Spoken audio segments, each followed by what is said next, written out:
Scott Foster was 42 and worked warehouse systems on the industrial edge of Detroit.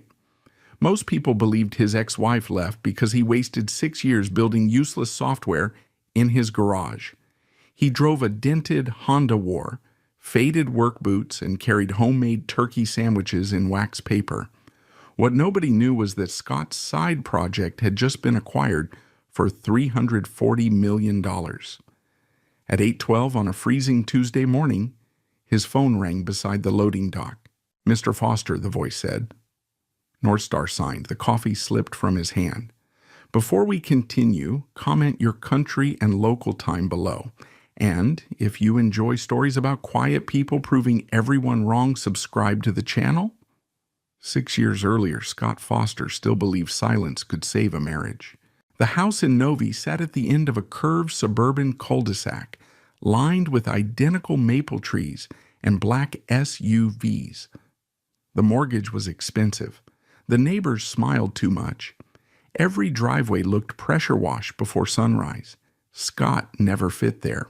Most mornings he left before daylight in steel-toe boots and a gray Carhartt jacket that permanently smelled faintly of machine oil.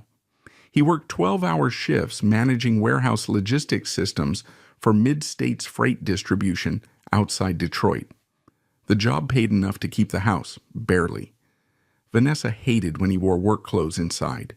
"You leave dirt everywhere," she said one Thursday evening while standing in the kitchen island, light arms crossed over a cream-colored sweater that probably cost more than Scott's monthly grocery bill. Scott looked down at the floor automatically. There were no visible marks. "I'll clean it," he said quietly. That's not the point. It was never the point. By then the garage had already become its own world. A folding table sat beneath exposed rafters, beside old storage bins labeled Christmas and Taxes 2014. 3 mismatched monitors glowed late into the night, while whiteboards leaned against unfinished drywall covered in handwritten shipping routes, fraud percentages, and cargo timing patterns. Scott spent years studying one thing most companies ignored: small theft, not armed robbery, not cyber attacks, tiny invisible manipulations buried inside freight systems, fuel invoices inflated by 3%, duplicate vendor payments hidden under alternate routing codes, drivers logging fake delays to bill extra labor hours.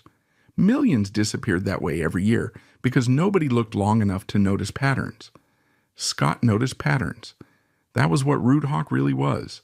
Not flashy AI, not Silicon Valley fantasy, just 6 years of patient observation built into software. Vanessa called it the garage thing. At first she tolerated it. Then she mocked it. Eventually she started performing that mockery for other people. One Friday night they hosted dinner for 2 neighboring couples. Scott grilled steaks in 30-degree weather, while laughter drifted through the kitchen windows behind him. He could hear Vanessa clearly. "He thinks he's building the next billion-dollar tech company," she said. Someone laughed.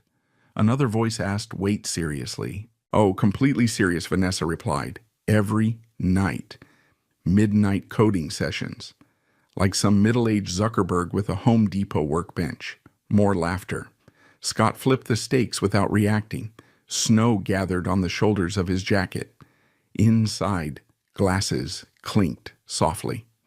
The thing about humiliation was that it sounded smaller from another room. Later that night, Vanessa found him in the garage, staring at lines of shipment data scrolling across one monitor. You could have stayed inside and acted normal for one evening. Scott kept typing. "I made dinner. You disappeared. I was cleaning. You're always cleaning or coding or organizing spreadsheets." Her voice sharpened. "Do you realize how embarrassing this is?" Scott finally looked at her. Vanessa had once loved how calm he was. Back when they were 28 and renting a tiny apartment near Royal Oak, she used to say his steadiness made her feel safe. Now she looked at him like stillness was failure. "What exactly is the plan here?" she asked. "You think one of these giant tech companies is going to knock on our door because you built warehouse software in a garage? Scott hesitated, not because he doubted himself, because he understood something Vanessa didn't. The people who solved expensive problems rarely looked impressive while building the solution. "I'm close," he said. Vanessa laughed immediately. Not loud, worse. Short, automatic, dismissive, like a reflex. "You've been close for 4 years." Then she walked back inside. Scott listened to the sliding glass door shut behind her. The garage heater rattled softly overhead. On the screen, another fraud cluster appeared, inside a transportation dataset from Ohio. 3 vendors, repeating invoice splits, timing overlap every 17 days. Scott highlighted the pattern and saved the file. At 1:14 a.m., he finally went inside. Vanessa was asleep with the television still glowing blue across the bedroom walls. Scott stood there for a moment looking at her, not angry, just tired. The next changes happened slowly.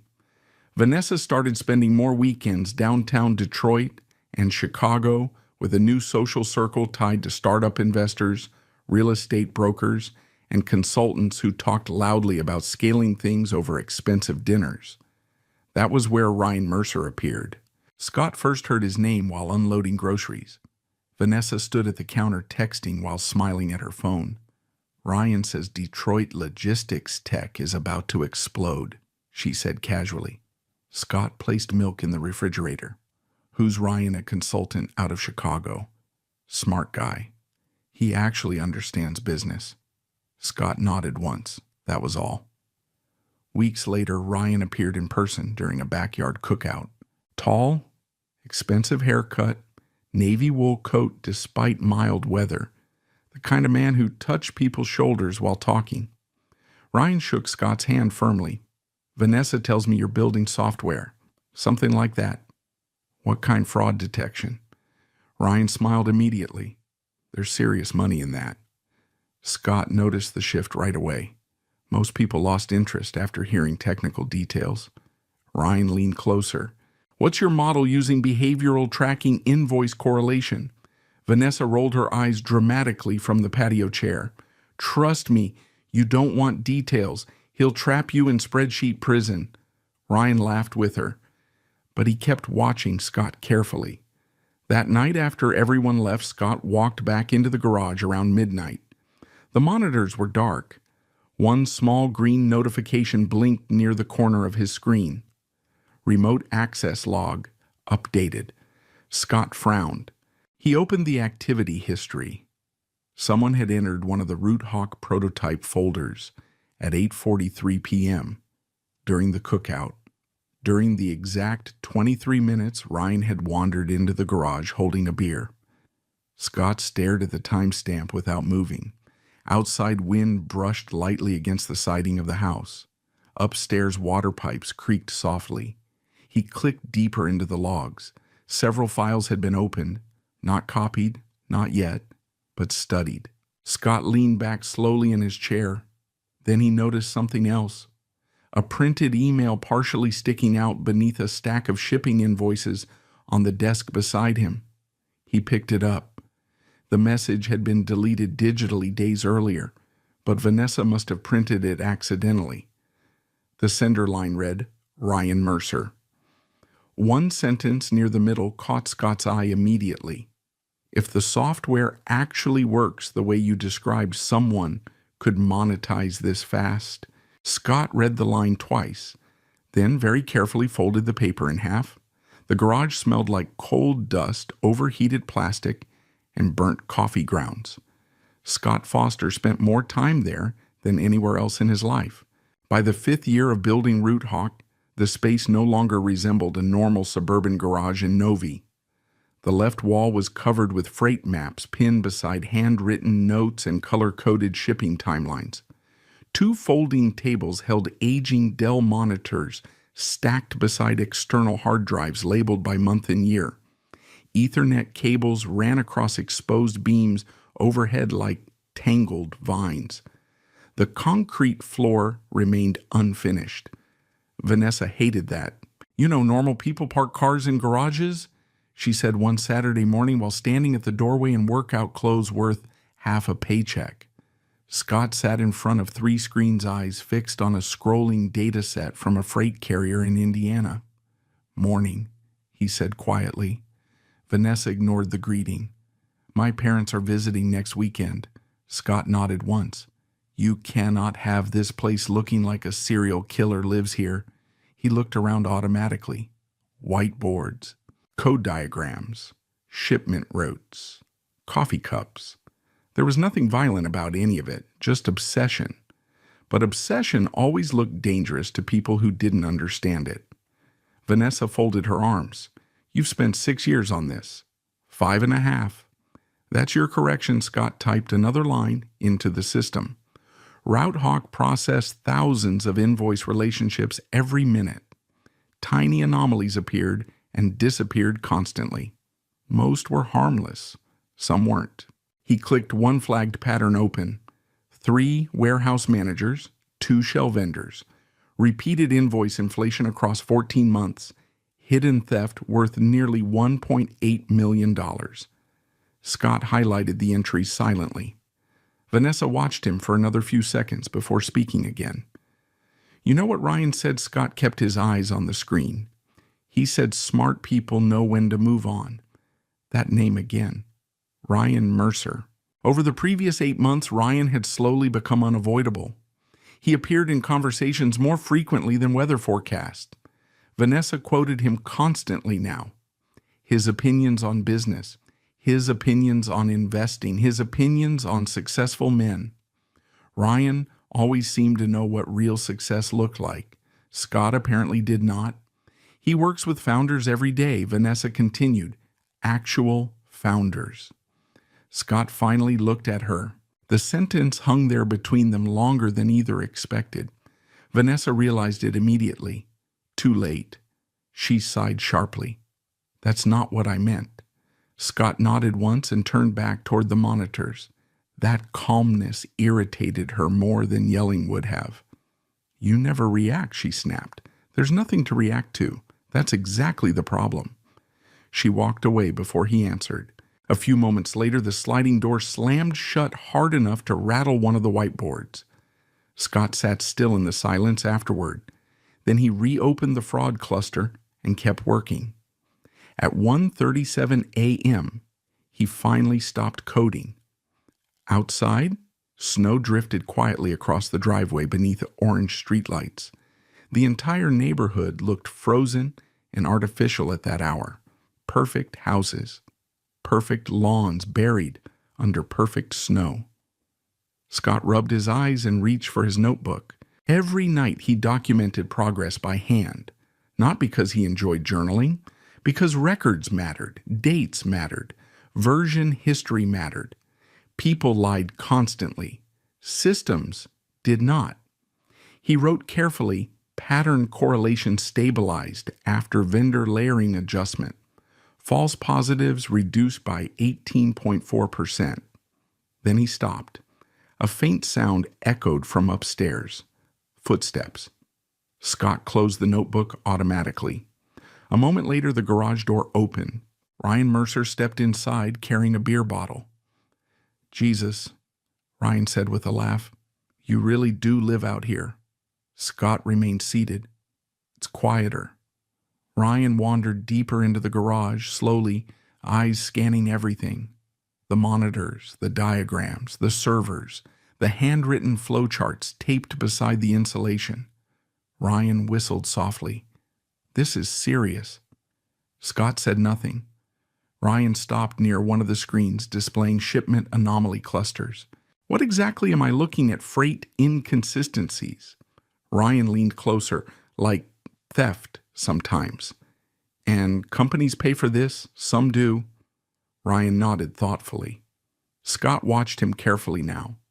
There was something unusual about Ryan's curiosity. It was too focused. Most people asked broad questions. Ryan kept narrowing inward.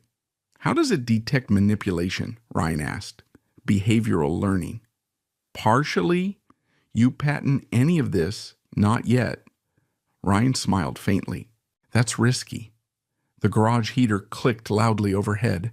Scott noticed Ryan studying one of the open directories reflected in the monitor glass. Vanessa says you built everything yourself. I did. That's impressive. Ryan sounded sincere. That bothered Scott more than mockery would have. A minute later, Vanessa appeared at the doorway. There you are, she said to Ryan. Everyone's inside. Ryan pointed toward the monitors. You undersold this. Vanessa rolled her eyes immediately. Please don't encourage him. Ryan laughed lightly. No, seriously. This is more advanced than I expected. Scott noticed Vanessa watching Ryan instead of him, watching his approval. That mattered to her now, not the software itself, not the years behind it. Validation from someone who already looked successful. Ryan finished the beer and placed the bottle carefully beside a stack of hardware manuals. Well, he said casually, if you ever want real investors, I know people. Scott nodded politely. I'm fine. Ryan smiled again. That same smooth smile. Everybody says that before they need capital. Then both of them disappeared back into the house. Scott remained still for several seconds. The heater hummed softly overhead. Snow tapped against the garage windows. Finally, Scott stood and walked toward the server shelf near the back wall. He checked the activity monitor. At first, nothing looked unusual. Then he noticed it. A remote directory request. Timestamp 11:08 p.m. Exactly 3 minutes earlier. Scott frowned. He opened the system logs. Someone had attempted to access one of the prototype architecture folders remotely through the local network. Not successfully, but attempted. Scott stared at the screen. Ryan had been standing less than 6 feet from the workstation. He checked deeper. Another attempt. This one, targeting predictive mapping files. Scott's jaw tightened slightly for the first time all night. Not anger, recognition. He suddenly understood something important. Ryan Mercer did not think Root Hawk was a joke. That meant Vanessa probably didn't either anymore. The humiliation, the mocking, the dinner party comments, those had belonged to an earlier stage. Now came curiosity. Curiosity was more dangerous. Scott disconnected the garage server from the internet immediately. One cable, then another. The monitors flickered softly as network access disappeared. At 2:11 a.m., he carried 3 external hard drives into the basement and locked them inside an old gun safe inherited from his father. The next morning, he drove 40 minutes south to a small accounting office outside Ann Arbor. Noah Bennett opened the door, wearing reading glasses and a Detroit Tigers hoodie. You look terrible, Noah said. Morning to you, too. Scott placed a cardboard file box onto the desk. What's this backups? Noah stared at him. That serious Scott nodded once. Noah closed the office blinds before speaking again. You think somebody's trying to take it? Scott considered the question carefully. No, he said. Then after a pause, I think somebody just realized it might actually work. Noah leaned back slowly in his chair. Outside the office window, freezing rain drifted across the empty parking lot. What do you want me to do? Noah asked. Scott slid a sealed envelope across the desk. Document everything he said quietly. Noah looked down at the envelope. Inside were printed logs, timestamps, and access reports. Proof, the first layer of it. Chicago looked expensive in winter.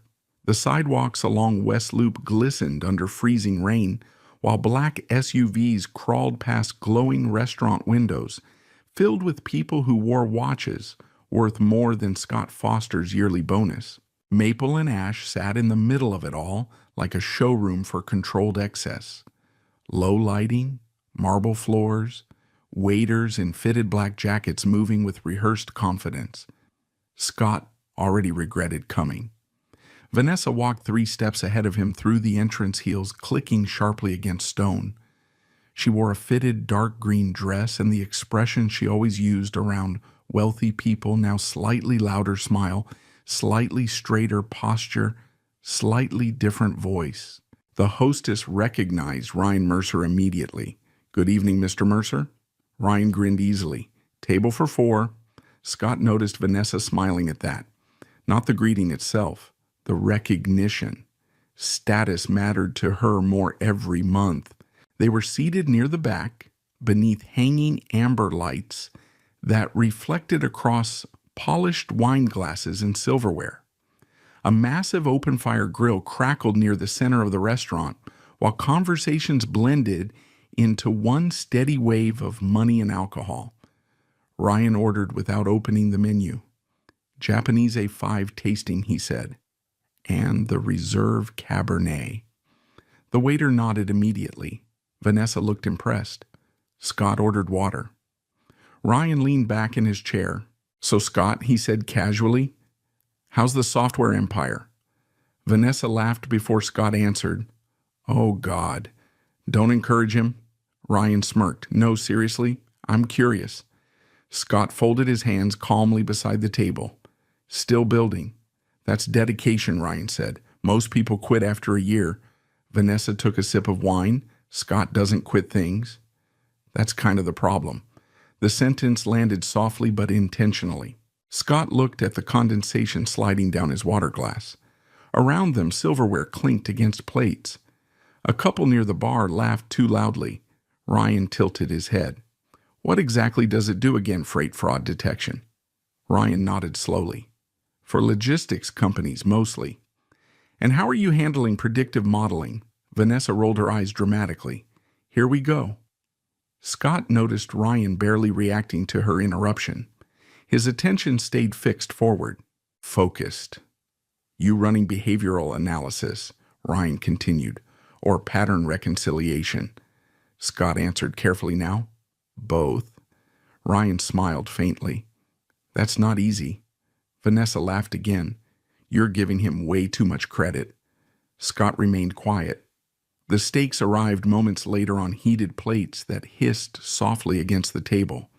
Butter melted across the meat beneath restaurant lighting so warm it almost hid the tension sitting there with them. Ryan cut into his steak while speaking casually.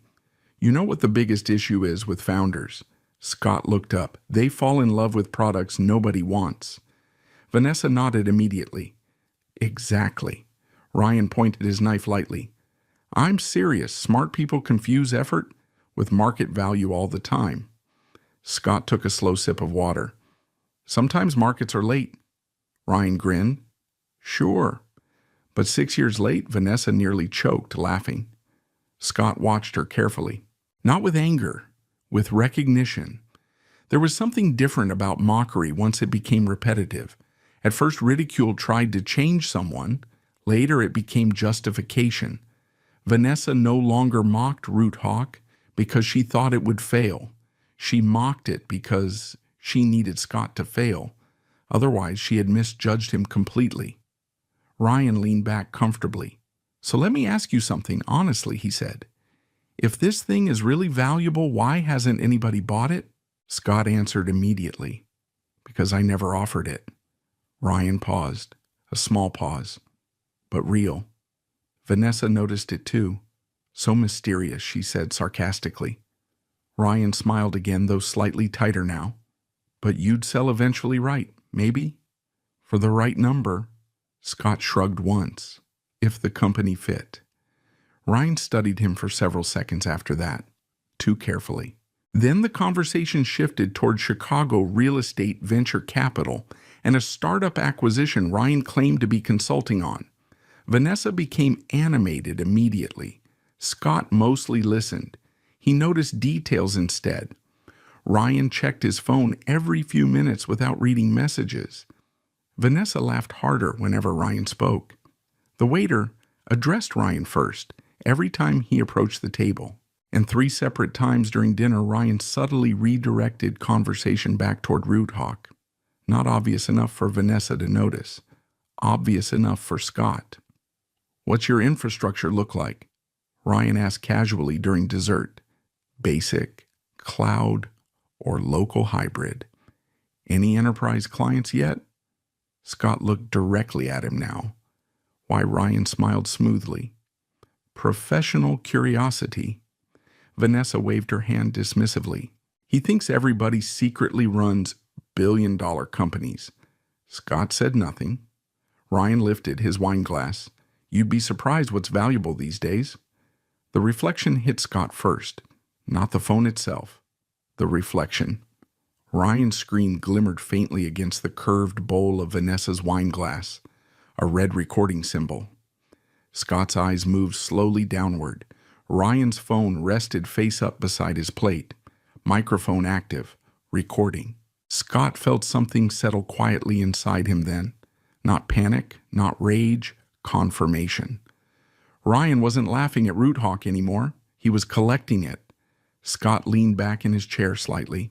The restaurant suddenly felt warmer, smaller. He replayed months of conversations silently in his head. Technical questions, investor comments, Vanessa discussing finances openly, Ryan wandering through the garage alone. Too many coincidences. Ryan noticed Scott looking toward the phone. Without hesitation, he flipped it face down. Smooth, fast, but not fast enough. You okay? Vanessa asked. Scott looked at her. Fine. Ryan smiled lightly. So Scott, hypothetically speaking? There it was again, hypothetically. If someone offered serious money for your platform tomorrow, what would you even do? Scott held his gaze. Keep records. Ryan laughed once. What does that mean? It means people get careless when money appears. For the first time all evening, Ryan stopped smiling completely. Only for a second. Then the mask returned. Vanessa glanced between them, sensing tension without understanding it. The waiter arrived with the check folder. Ryan grabbed it immediately. My treat. Vanessa touched his arm gratefully. Scott watched both of them quietly. The entire evening suddenly made sense. This dinner had not been random. Ryan wanted proximity, information, assessment, and Vanessa had helped without realizing the scale of it. Or maybe she had realized. Scott honestly didn't know anymore. Outside freezing rain lashed across the sidewalk when they exited the restaurant. Steam rose from sewer grates into the dark Chicago air, while traffic lights reflected red across wet pavement. Ryan pulled his coat tighter. You heading back tonight? Scott nodded. Early shift. Ryan laughed softly. Man, you really never stop working. Scott looked at him calmly. Neither do you. For a moment, neither man moved. Then Vanessa stepped between them. We should do this again, she said. Scott noticed Ryan watching him instead of answering her. Yeah, Ryan said finally, definitely. A valet brought the car around. Vanessa climbed inside first. Scott stood in the freezing rain a moment longer while Ryan adjusted his gloves beside the curb. You know, Ryan said casually, there's a lot of money moving into logistics tech right now. Scott said nothing. Ryan smiled faintly. Would be a shame if somebody bigger built your idea first. Then he walked away toward another waiting vehicle. Scott remained motionless beside the street. Cold rain soaked through the shoulders of his jacket. Traffic hissed past. Somewhere nearby, a siren echoed between buildings. Inside the car, Vanessa lowered the passenger window halfway. You coming or what? Scott looked once more toward the disappearing taillights of Ryan's black Range Rover. Then he climbed into the car, silently. Halfway back to Michigan, Vanessa finally spoke. You embarrassed me tonight. Scott kept his eyes on the interstate ahead. How? You were weird with Ryan. Scott tightened his grip slightly on the steering wheel. He recorded dinner. Vanessa scoffed immediately. Oh my God. He had his phone recording. You're paranoid. Scott said nothing. Vanessa stared out the passenger window. You know what your problem is? She muttered. You think everybody's after something because you've spent too long hiding in that garage. Scott drove another mile before answering quietly. No, he said. I think people show you exactly who they are if you stay quiet long enough. Vanessa turned toward him sharply, but Scott never looked away from the road. The divorce papers arrived on a Wednesday morning in a white envelope stamped by Oakland County Circuit Court. Scott Foster found them wedged between grocery coupons and a propane bill inside the mailbox at the end of the driveway. Snow covered the lawn in uneven gray piles. One of the Christmas wreaths Vanessa forgot to remove still hung crooked near the garage. Scott stood outside for nearly a minute, reading the first page, while freezing wind pushed against his jacket. Petitioner Vanessa Marie Foster. The language felt cold even for legal documents. Irretrievable breakdown of marriage, financial instability, emotional withdrawal, obsessive behavior surrounding speculative business activities. Scott folded the papers carefully and walked back inside the house. Vanessa was already gone. Her coffee cup sat in the sink beside a lipstick-stained wine glass from the night before. Nothing else? No note, no conversation, just paperwork. The silence almost made it cleaner. Almost.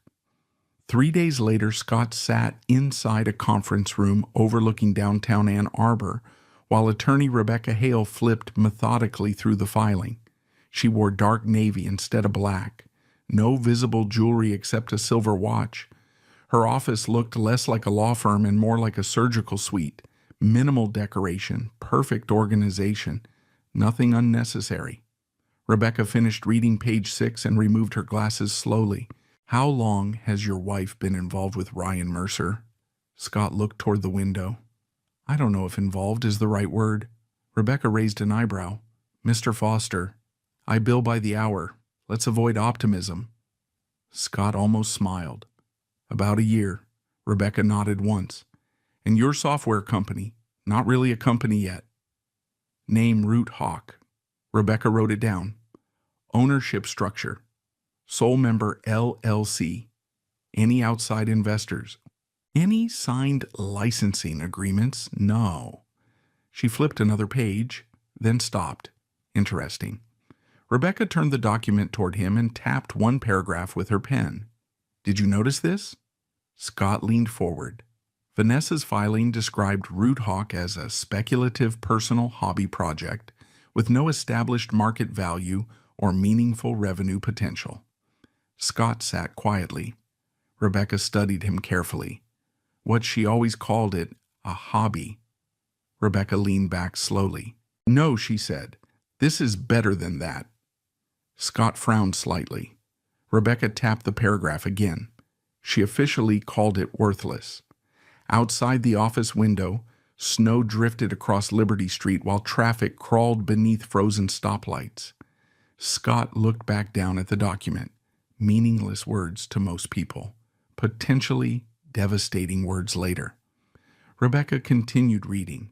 She's asking for the Novi House 50% of retirement assets and spousal support adjustments based on future earning potential. Scott nodded. That's expected, but here's what matters. Rebecca closed the file carefully. She excluded Root Hawk from meaningful valuation consideration. Scott remained silent. Rebecca's eyes sharpened slightly. Mr. Foster, how valuable do you believe this software could become? Scott thought for several seconds before answering. I think it solves a very expensive problem. That's not what I asked. Another pause. Then quietly, a lot. Rebecca leaned back in her chair fully now. For the first time since the meeting began, she seemed personally interested. Does Ryan Mercer understand that Scott met her eyes? I think he recently started to. Rebecca nodded once. Then from this moment forward, you document everything. She opened a yellow legal pad. Every development log, every server backup, every email, every timestamp, every visitor to your garage, every conversation involving the software. Scott listened carefully. No emotional text, Rebecca continued. No accusations, no threats, no social media responses. You stay boring. Scott blinked once. Boring. The legal system rewards calm people with records. Rebecca folded her hands. It punishes emotional people with opinions. Scott absorbed the sentence quietly. Rebecca pointed toward the divorce filing again. She just made an important decision. What decision she chose short-term advantage over long-term caution? Scott looked down at the papers. She thinks the software is worthless. Rebecca gave a small nod. Or she needs it to be. The negotiations dragged for 4 months. Vanessa pushed aggressively. She wanted the house entirely. She wanted larger monthly support. She wanted portions of Scott's retirement account and future investment income. But every time Root Hawk surfaced during financial review, Vanessa's attorney minimized it immediately. No current market viability, no proven profitability, personal side project. Ryan Mercer's language echoed through nearly every argument without ever appearing directly. Scott noticed. Rebecca definitely noticed. One afternoon during mediation inside a sterile office building outside Pontiac, Vanessa finally addressed Root Hawk directly across the table. "Why are we even wasting time discussing it?" she said impatiently. "It's not a real company." Scott looked at her quietly. She wore a cream wool coat and expensive gold earrings Ryan had probably bought her. Her tone carried irritation more than cruelty now. That somehow felt worse. Rebecca remained calm. For clarification, she said evenly, "You are affirming that you assign no substantial present or future financial value to Root Hawk, LLC. Vanessa sighed dramatically. "Yes, and you are comfortable waiving future ownership interest in exchange for adjusted property distribution." "Today, yes." Rebecca nodded and wrote something down. Scott watched the pen move across the page.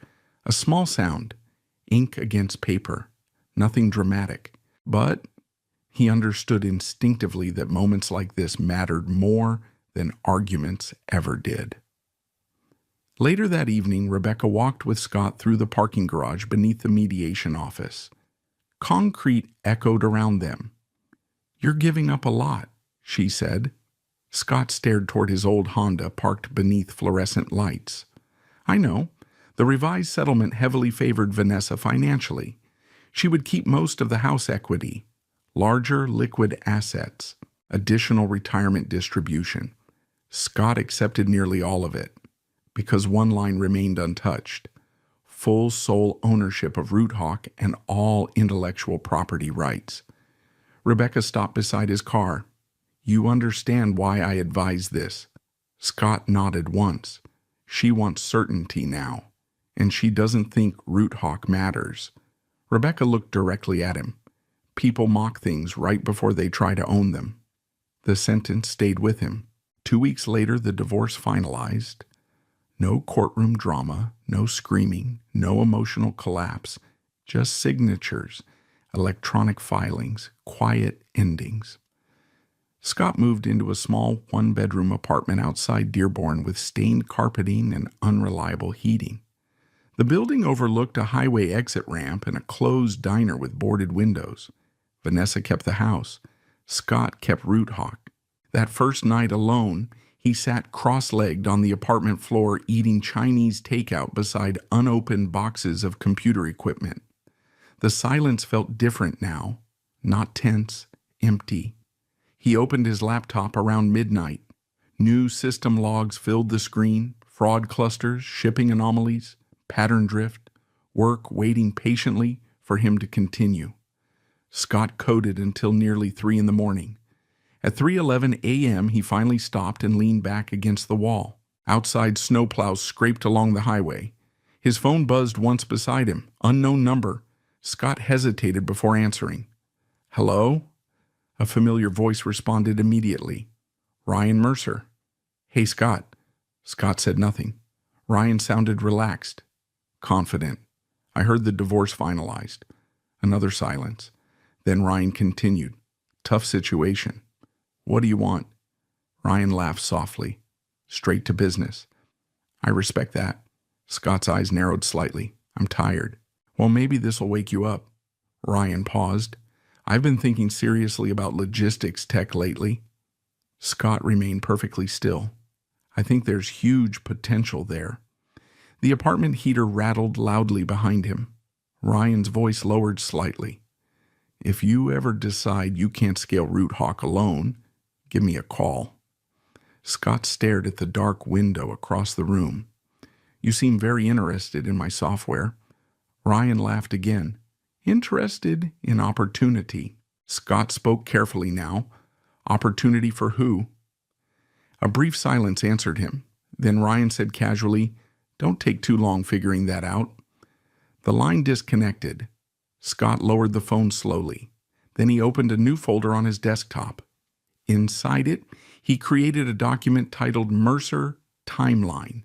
Scott Foster first saw the Fleet Shield AI logo on a Tuesday night while eating microwaved soup alone in his apartment. Blue lettering, modern font, minimalist hawk icon, tilted at almost the exact same angle as Root Hawk's original prototype symbol from 3 years earlier. Scott stared at the laptop screen without blinking. A startup article from Crane's Chicago Business filled the page. Logistics consultant Ryan Mercer launches Fleet Shield AI, a next-generation freight intelligence platform targeting supply chain fraud. Scott scrolled lower. The language tightened something cold inside his chest. Predictive anomaly detection. Behavioral invoice tracking. Vendor pattern intelligence. Different wording. Same architecture. The article included 3 photographs from the launch event inside a downtown Chicago co-working space with exposed brick walls and hanging Edison bulbs. Ryan stood beside investors wearing a dark tailored suit and the same relaxed smile he carried into every room. Vanessa stood beside him in one image holding a champagne glass. Her hand rested lightly against Ryan's arm. Scott kept reading. Fleet Shield AI claimed to detect freight fraud before losses occurred. That line bothered him most because it mirrored wording from one of Scott's early internal development summaries, almost exactly. He opened another browser window immediately, then another, then another. For the next 4 hours, Scott compared screenshots from the article against archived Root Hawk documentation stored on his external drives. Workflow diagrams, flagging hierarchy, risk severity scaling. Even the color structure looked familiar. Not copied directly, translated, cleaned, commercialized. At 2:43 a.m., Scott leaned back slowly in his chair. The apartment remained silent, except for highway noise filtering faintly through the walls. Most people would have reacted emotionally.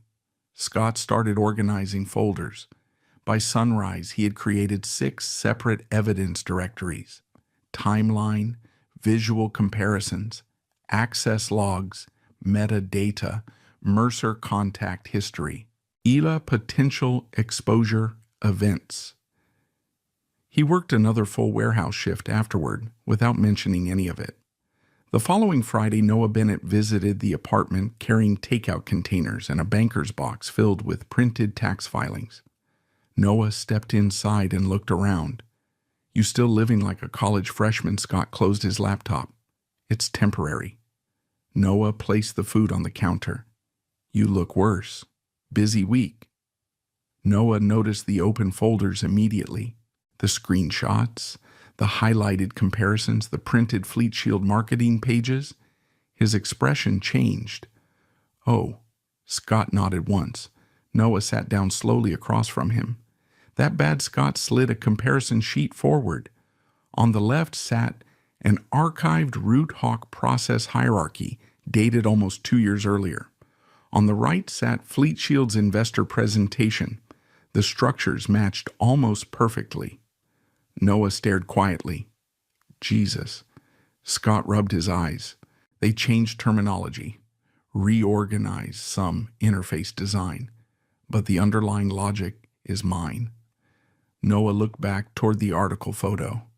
"Can you prove it?" Scott opened another folder. Server logs appeared across the screen. Dates, remote access attempts, file activity timestamps, garage entry records, email metadata. Scott had documented everything. Noah leaned back slowly. "You knew this might happen." Scott considered the question. "No," he said quietly. "I knew people get interested once they smell money. Noah stared at him for several seconds. You calling Rebecca? Scott nodded. Already sent copies.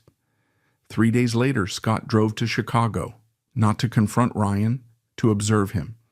The Fleet Shield Investor Showcase occupied the upper floor of a polished co-working tower overlooking the Chicago River. Young employees in fitted quarter zips moved between glass conference rooms carrying tablets and branded coffee cups. Everything looked expensive in the temporary way startups often did. Least confidence? Scott signed in under his real name. Nobody recognized him. He wore dark jeans work boots and an old charcoal jacket beside rooms full of polished founders, performing certainty for investors.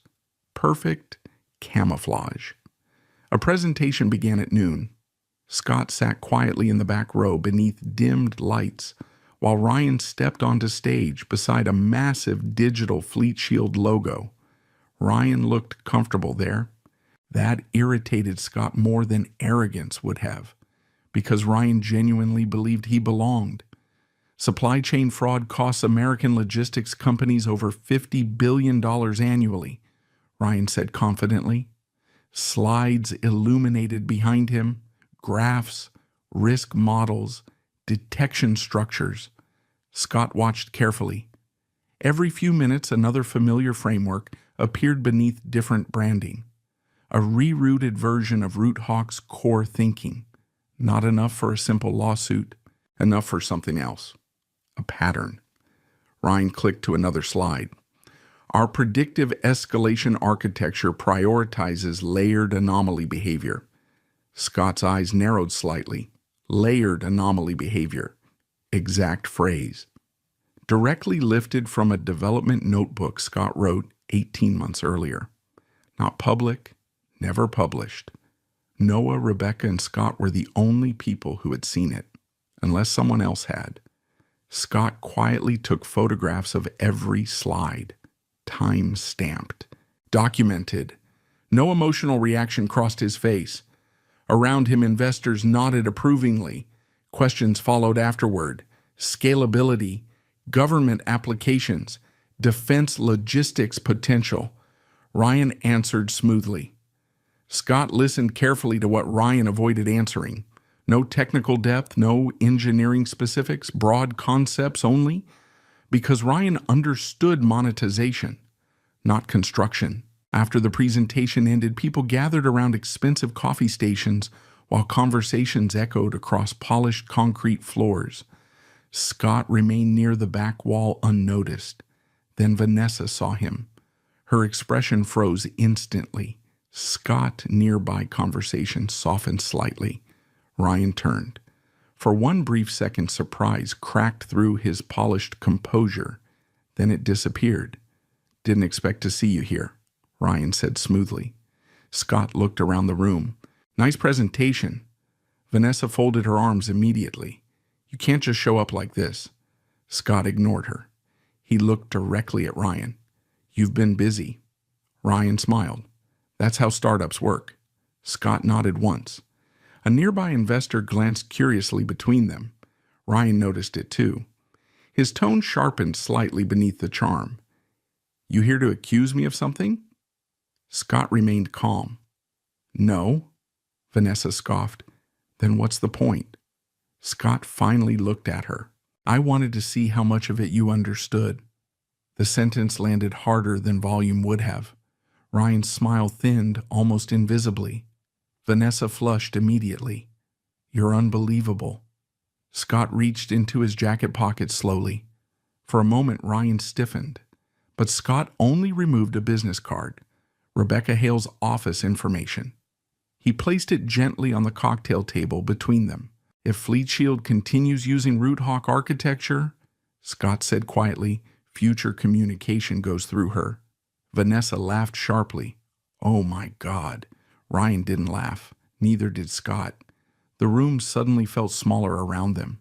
Investors nearby pretended not to listen.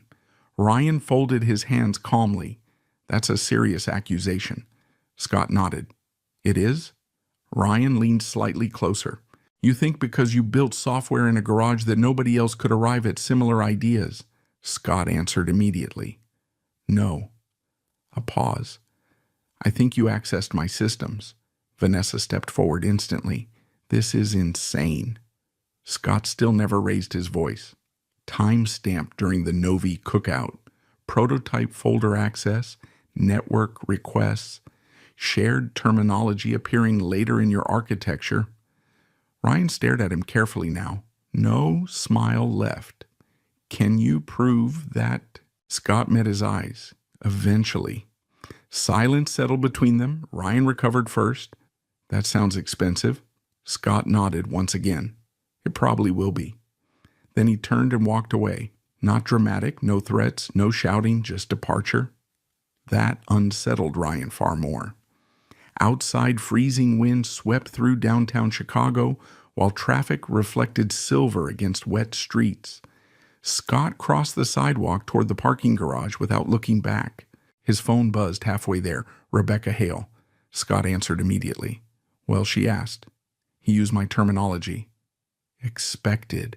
He's pitching investors. Rebecca sounded unsurprised. Good. Scott frowned slightly while stepping into the elevator. Good. The louder people get, Rebecca said calmly, the more evidence they create. The elevator doors closed softly.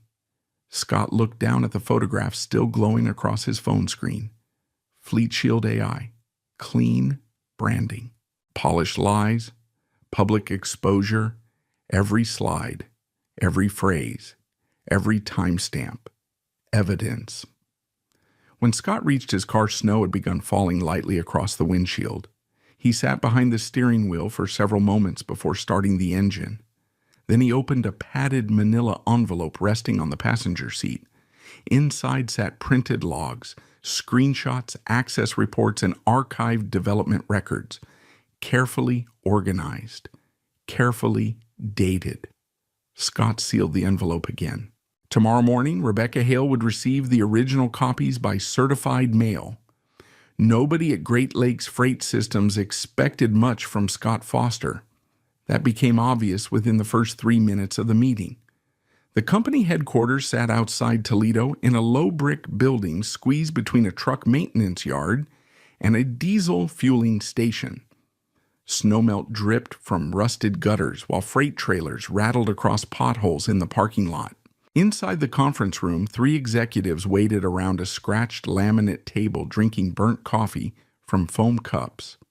Scott arrived carrying a faded black laptop backpack and wearing the same gray work jacket he used at Mid-States Freight Distribution. No tailored suit, no startup branding, no polished sales team, just Scott. The operations director, Marty Givens, glanced toward him once and visibly recalculated his expectations downward. Your Foster. Scott nodded. Marty. They shook hands. Marty's grip carried skepticism more than confidence. Beside him sat company CFO Denise Rollins and logistics supervisor Eric Vaughn, both wearing expressions Scott recognized immediately. They expected disappointment. That was fine. Scott preferred low expectations.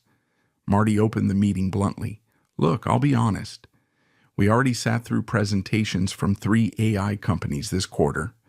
Scott placed his laptop on the table calmly. Okay. They all promised predictive fraud detection. Scott nodded once. Okay. None of them found anything useful. Scott plugged in the laptop charger. That usually means they search for obvious theft. Denise leaned forward slightly. What does that mean? Scott opened RootHawk. Dark interface, minimal graphics, no flashy animations, just structured data. Most fraud isn't dramatic, Scott said quietly. It survives because it stays boring. The room went silent for a moment. Scott continued. People look for giant theft events.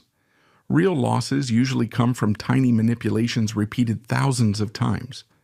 Eric crossed his arms. So what exactly does your software do differently? Scott typed several commands. RouteHawk loaded 6 months of company logistics data Great Lakes had provided earlier that week, invoices, fuel records, route timing, vendor activity, driver logs. Thousands of lines moved across the screen. Scott enlarged one section, This vendor, he said. Denise frowned. Parker Industrial Fuel. Scott nodded. Your system pays them through 3 different routing codes. Marty shrugged. That's normal? Not with these timing overlaps? Scott highlighted several transactions. Same truck IDs. Same delivery windows. Slightly altered invoice structures. Denise leaned closer now. Scott kept going. Fuel usage reports also spike every 17 days regardless of route distance. Eric frowned harder. That could just be reporting error. Scott opened another screen. No, he said calmly. Reporting errors don't correlate with payroll overtime inflation. Silence. Marty sat forward slowly. Scott clicked one final window open. A behavioral cluster map appeared. 5 employee accounts connected through layered authorization approvals. Scott pointed quietly. Your fraud problem is internal. Nobody spoke. Outside the conference room window, a freight trailer backed toward the loading dock with a long, hydraulic hiss. Denise stared at the screen. How much money? Scott zoomed further in. Estimated losses over 14 months. He paused briefly. Around $2.3 million. Eric looked pale suddenly. That's impossible. Scott shook his head once. No, it's repetitive. Marty looked toward Denise.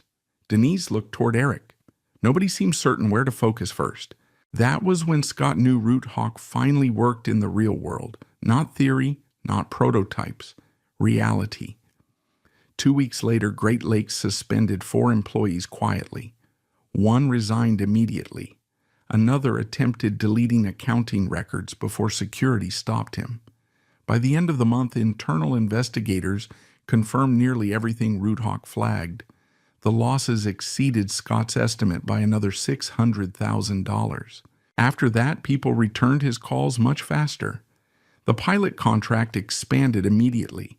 Scott still worked warehouse shifts during the day, still drove the same Honda, still lived in the same small apartment near Dearborn. But nights changed. Now he spent them debugging live enterprise systems instead of isolated prototypes.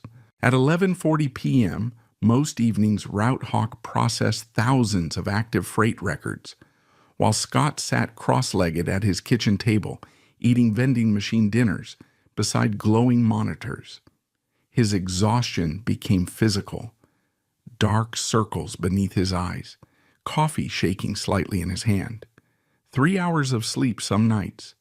But there was movement now, momentum.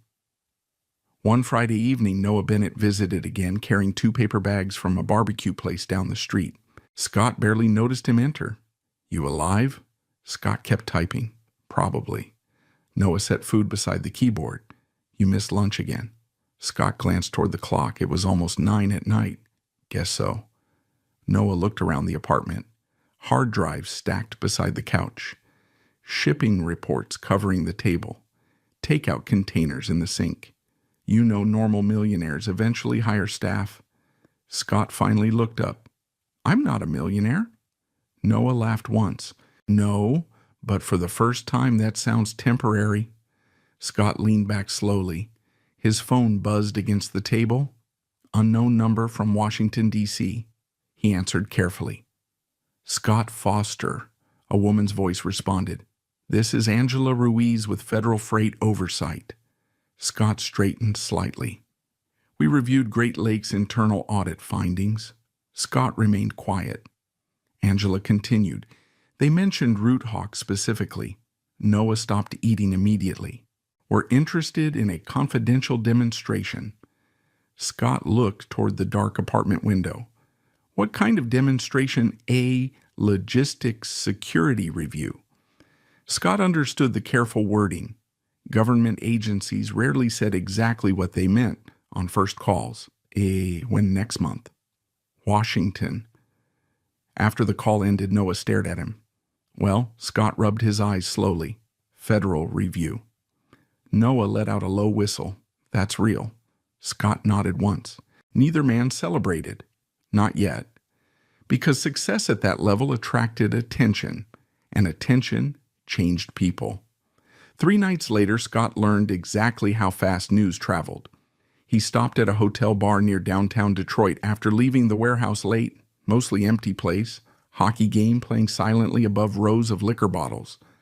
Scott ordered coffee. At the far end of the bar, 2 consultants in expensive coats discussed logistics software acquisitions loudly enough for half the room to hear. One sentence caught Scott immediately. Fleet Shield's getting nervous. Scott stayed still. The second man laughed. Because of that Detroit guy. Apparently his software actually works. Scott lowered his eyes toward the coffee cup. The conversation continued. Ryan Mercer thought Foster was some hobby coder. Not anymore. What's the issue? Pilot results leaked. Investors are asking questions. Scott listened without reacting. The first consultant took another drink. Mercer's scrambling to lock down clients before Root Hawk spreads. Scott finished the coffee slowly. Outside snow drifted across Woodward Avenue beneath orange streetlights. For the first time in years, Scott sensed fear moving in the opposite direction. Not his fear, Ryan's. The next morning, Vanessa texted him for the first time in almost 2 months. He stared at the message without opening it fully. He could already read part of it from the notification preview. Heard your software landed some contracts. Scott set the phone face down on the table. An hour later, another message arrived. Ryan says, "Congratulations. That's genuinely impressive." Scott almost smiled at that. Ryan says. Not Vanessa says. Ryan monitored Root Hawk now, constantly. That mattered. Scott returned to work. At 6:18 p.m. that evening, another email arrived. Confidential meeting request. Sender Northstar, Sentinel Technologies. Scott opened it slowly. Northstar specialized in defense logistics infrastructure, massive contracts, federal systems, billions in transportation oversight. The message was brief. We have reviewed preliminary information regarding Root Hawk's anomaly detection architecture. We would like to discuss potential strategic alignment opportunities. Noah called 20 minutes later after Scott forwarded the email. Strategic alignment, Noah repeated. That's corporate language for acquisition. Scott stared quietly at the warehouse loading docks outside his office window. Forklifts moved through freezing air while trailer lights glowed red against the snow. Maybe, or maybe scrutiny. At that level, both often arrived together. Another message buzzed onto Scott's phone, this time from Ryan Mercer directly. Heard you've been busy. Scott read it once, then deleted nothing, archived everything. The cease and desist letter arrived by FedEx at 9:14 on a Monday morning. Scott Foster signed for it, while standing beside Warehouse Bay 4 at Mid-States Freight Distribution. Diesel fumes drifted through the loading docks, while forklifts screamed across concrete behind him. The envelope carried the logo of a Chicago corporate law firm printed in dark silver lettering. Expensive paper. Expensive threat. Scott opened it inside the small operations office overlooking the freight floor. The letter accused Root Hawk of unauthorized use of proprietary Fleet Shield AI methodologies, theft of protected analytical frameworks, potential corporate espionage. Scott read the entire document twice without expression. Then he placed it flat on the desk beside his coffee.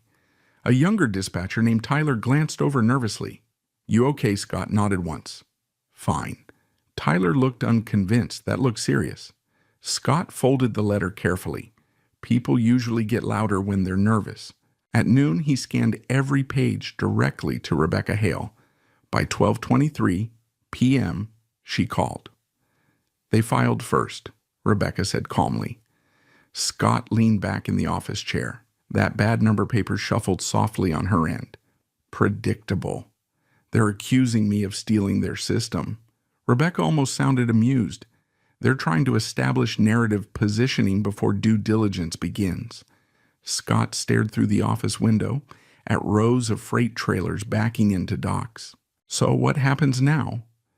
We answer professionally. Then we keep building. Scott remained quiet.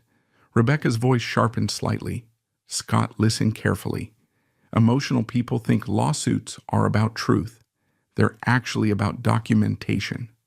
Scott nodded to himself. We have the records. We have better than records, Rebecca corrected. We have chronology. That mattered more. Because chronology could not be improvised later. That evening, Scott drove home through freezing rain while Detroit radio stations warned about black ice along E94.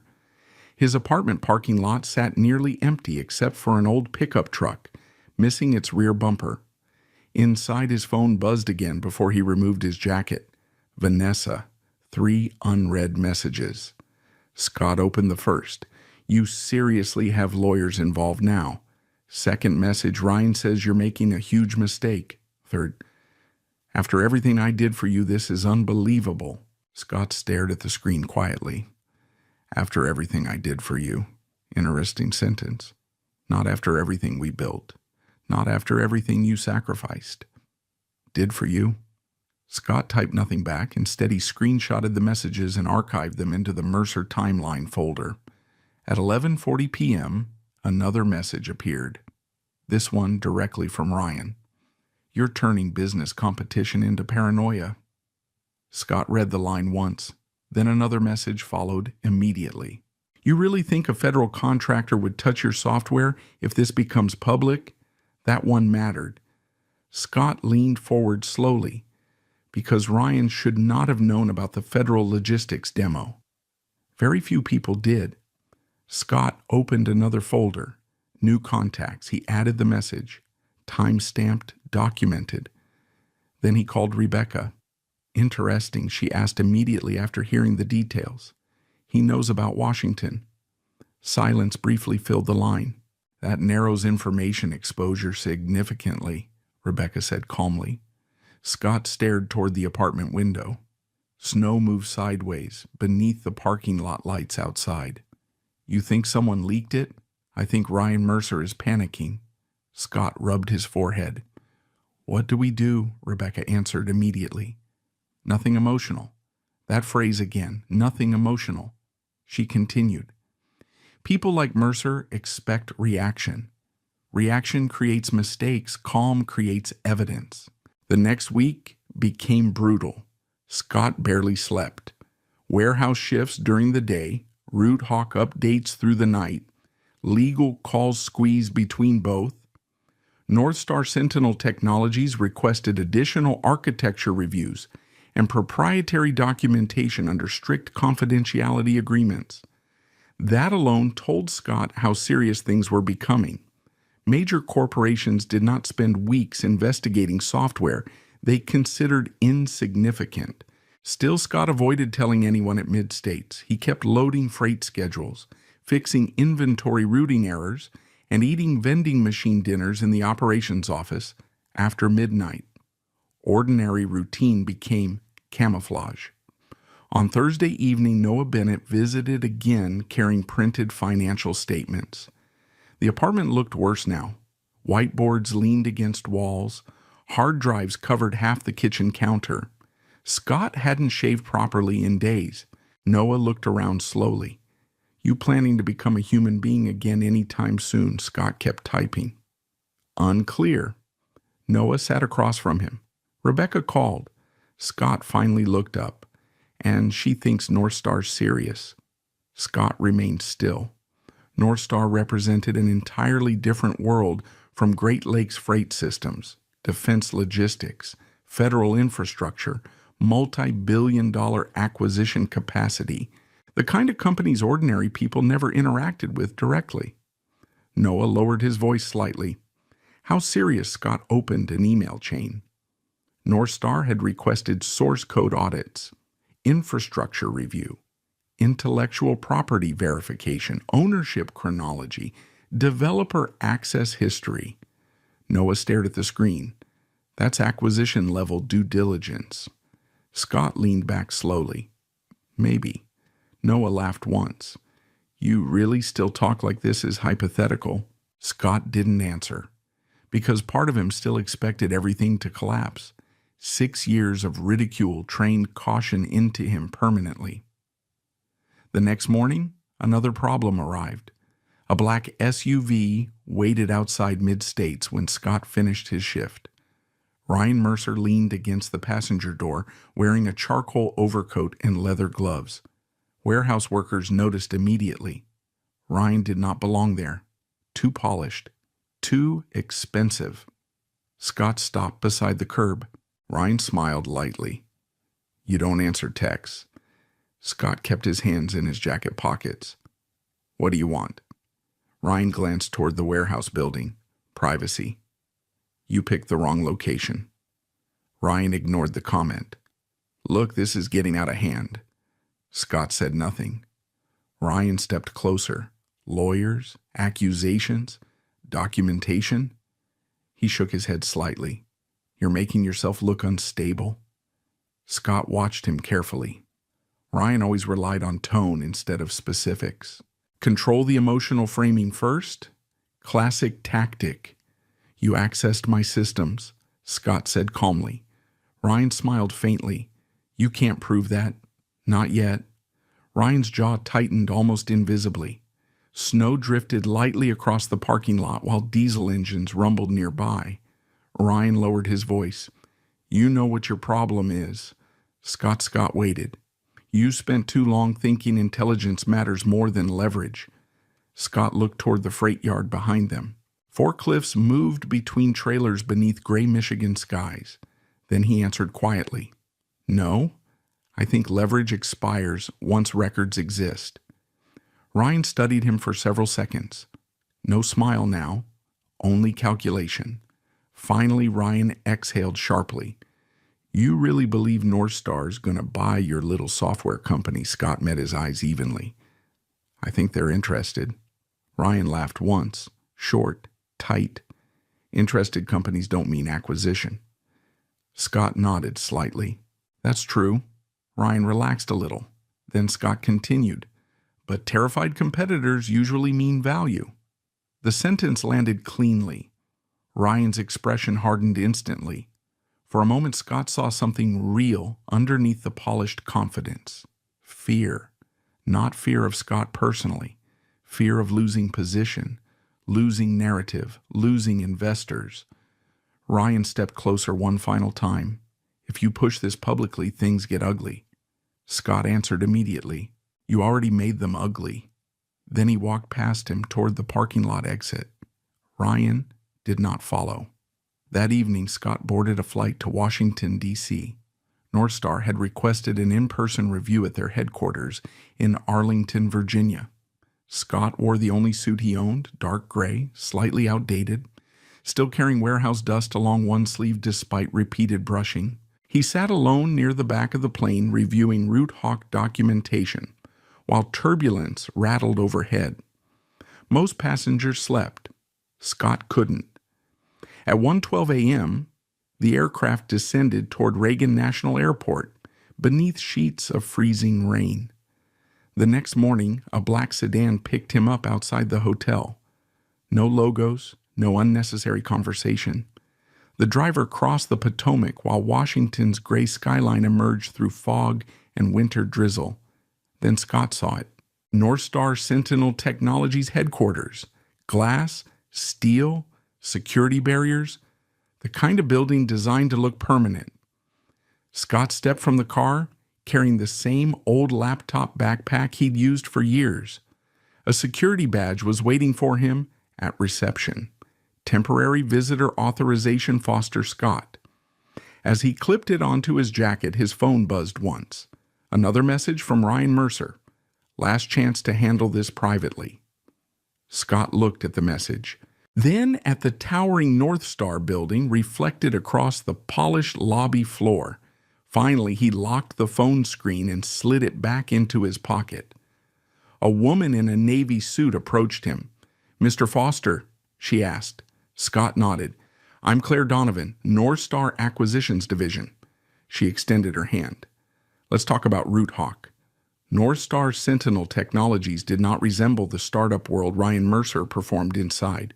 No exposed brick, No neon slogans. No 25-year-olds calling themselves visionaries beside ping pong tables. North Star felt surgical, controlled. Every hallway inside the Arlington headquarters carried the quiet precision of a place handling government contracts worth more than small countries' yearly budgets. Scott Foster noticed that immediately. Security doors opened only after multiple badge scans. Conference rooms contained no unnecessary decoration. Even the coffee tasted expensive in a restrained way. Claire Donovan led him through 3 separate authorization checkpoints before stopping outside a glass-walled meeting room overlooking the Potomac River. "Before we begin," she said calmly, "everything discussed today remains confidential under signed review terms." Scott nodded once. Inside waited 6 people: acquisitions attorneys, infrastructure analysts, cybersecurity auditors. Not one of them smiled casually. Scott preferred that. The meeting began at 8:03 a.m. For the next 4 hours, North Star dismantled Root Hawk, piece by piece. Not critically, methodically. Walk us through original architecture development. Explain your anomaly prioritization logic. Who had access to core infrastructure? When were predictive mapping systems introduced? Why was hybrid local storage maintained? Scott answered everything carefully. No exaggeration, no founder theatrics, just chronology, dates, systems, records. That became his advantage quickly. Most tech founders sold excitement. Scott sold documentation. By noon, North Star's lead cybersecurity auditor, a gray-haired former NSA analyst named Victor Lang, leaned back in his chair and removed his glasses slowly. "You documented all version progression manually." Scott nodded. "And digitally." Victor glanced toward another analyst reviewing server histories. "That's unusual." Scott shrugged slightly. "Warehouses lose things." A few people almost smiled at that. Almost. Claire Donovan folded her hands. "Mr. Foster, let's address Fleet Shield AI directly." The room quieted slightly. Scott expected this. Claire continued. Ryan Mercer's attorneys submitted concerns regarding overlapping logistics methodologies. Scott remained calm. "We anticipated that." Claire slid a document across the table. North Star requires absolute clarity regarding ownership exposure before acquisition consideration proceeds further. Acquisition consideration, not exploratory interest anymore. Closer now. Scott opened the folder. Inside sat printed summaries of Fleet Shield's allegations, claims of conceptual overlap, claims of stolen methodology, claims of market confusion, weak legally, dangerous commercially. Scott closed the folder carefully. "May I show you something?" he asked. Claire nodded. Scott connected an external hard drive to the conference system. Then he opened the first archived Root Hawk notebook scan, dated 4 years earlier. Layered anomaly behavior. Next came prototype interface captures, then time-stamped source code commits, then garage access logs, then metadata chains, then the restaurant recording timeline, then remote access attempts linked to Ryan's visit. The room grew progressively quieter. Nobody interrupted anymore. Victor Lang leaned closer toward the screen. "When exactly did Fleet Shield launch publicly?" Scott answered immediately. 18 months after initial unauthorized access attempts. Another analyst spoke for the first time. "You retained all server histories." "Yes." "All backups." "Yes." Claire Donovan studied Scott carefully now. Why Scott considered the question honestly. Because people change when money gets close. Silence settled briefly. Victor looked toward the chronology documents again. "Your ex-wife officially declared Root Hawk worthless during divorce proceedings." Scott nodded once. Another folder appeared on screen. Divorce valuation filings, signed statements, legal disclosures, Vanessa's own words, no meaningful value, speculative hobby project, no future profitability expectation. North Star's legal team exchanged glances immediately. That mattered enormously, not emotionally, legally. Claire tapped one page lightly. She waived future ownership claims, yes. Victor let out a slow breath. That's clean. For the first time all day, Scott felt tension loosen slightly beneath his ribs. Not safety, just movement. North Star paused the meeting briefly around 1:40 p.m. Claire escorted Scott toward a private lounge overlooking the river, while analysts remained behind reviewing materials. You've been preparing for this for a long time, she observed. Scott accepted black coffee from a catering tray. I prepared for problems. Claire studied him quietly. Most people in your position would have confronted Mercer publicly months ago. Scott looked through the glass toward Washington's gray winter skyline. That wouldn't help. Claire nodded once. No? It wouldn't? Her phone buzzed softly. She checked it briefly, then looked back at Scott. Fleet Shield contacted us again this morning. Scott's expression remained neutral. What did they say? They implied Root Hawk's ownership position may collapse under litigation pressure. Scott took a slow sip of coffee. Claire watched him carefully. You don't seem concerned. Scott answered honestly. I'm concerned about facts, not pressure. Something about that answer changed her posture slightly. Respect. Small. Professional. Real. The afternoon session became more aggressive. North Star's attorneys challenged every weakness they could identify. Patent timing, licensing exposure, prior employer claims, potential marital property disputes, federal compliance risk. Scott answered each question patiently, not perfectly, but consistently. Consistency mattered more. Around 4:15 p.m., Victor Lang reopened the Fleet Shield comparison analysis. One thing still bothers me, he said. Scott waited. Victor enlarged two architecture structures side by side on screen. Mercer's people changed enough visual layering to avoid direct duplication claims. Scott nodded. That was intentional. Victor looked up sharply. You believe this was deliberate? Yes. Why? Scott answered immediately. Because Ryan understands optics better than engineering. The room went quiet again. Victor stared at him for several seconds before slowly nodding. That answer fit. Perfectly. At 5:02 p.m., the formal session finally ended. Claire gathered several folders while others filtered quietly from the room. We'll continue due diligence through next week, she said. Scott packed his laptop slowly. Then Claire added unofficially. Scott looked up. You're one of the most prepared founders we've reviewed in years. Founder. The word still sounded strange attached to him.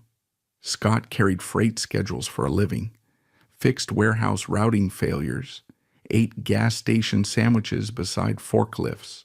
Founder belonged to people like Ryan, at least externally. Claire seemed to recognize the thought crossing his face. You know why companies fail due diligence? She asked. Scott shook his head slightly. Founders confuse charisma with evidence. That stayed with him. Back at the hotel that evening, Scott sat alone near the window, overlooking Arlington traffic while snow drifted across dark streets below. His laptop remained open across the desk. Dozens of unread emails waited. North Star follow-ups, legal review requests, pilot expansion inquiries. Then another message arrived. From Vanessa. Scott stared at the preview without opening it fully. Ryan says North Star contacted him too. Scott finally opened the message. You're dragging this too far. Nobody's trying to steal your life. A second message followed immediately. Ryan built Fleet Shield himself. Scott leaned back slowly in the chair. Not because the statement upset him, because it confirmed something important. Vanessa still genuinely didn't understand what Ryan had done, or maybe she understood and could no longer separate herself from it. Scott closed the messages and archived them. Then his phone rang. Rebecca Hale. Well, she asked immediately. Scott walked toward the window. North Star still interested. That's not what I asked. Scott almost smiled faintly. They believe the chronology. Rebecca exhaled softly. Good. Scott watched headlights move below through falling snow. There's still risk. There's always risk. Rebecca paused.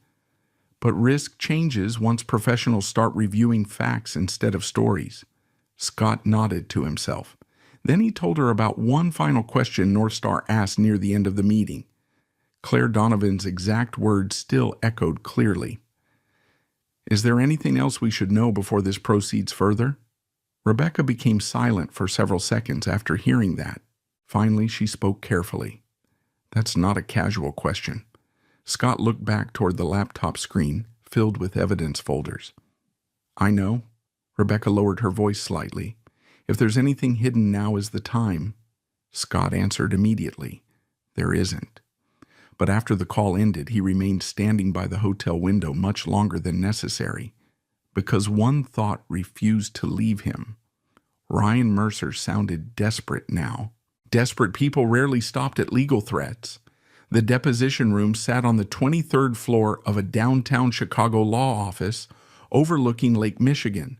Gray sky, gray water, gray carpet. Everything about the room felt intentionally neutral, as if emotion itself had been professionally removed from the architecture. Scott Foster preferred it immediately. Rebecca Hale sat beside him at the polished conference table, wearing the same controlled expression she carried into every legal meeting.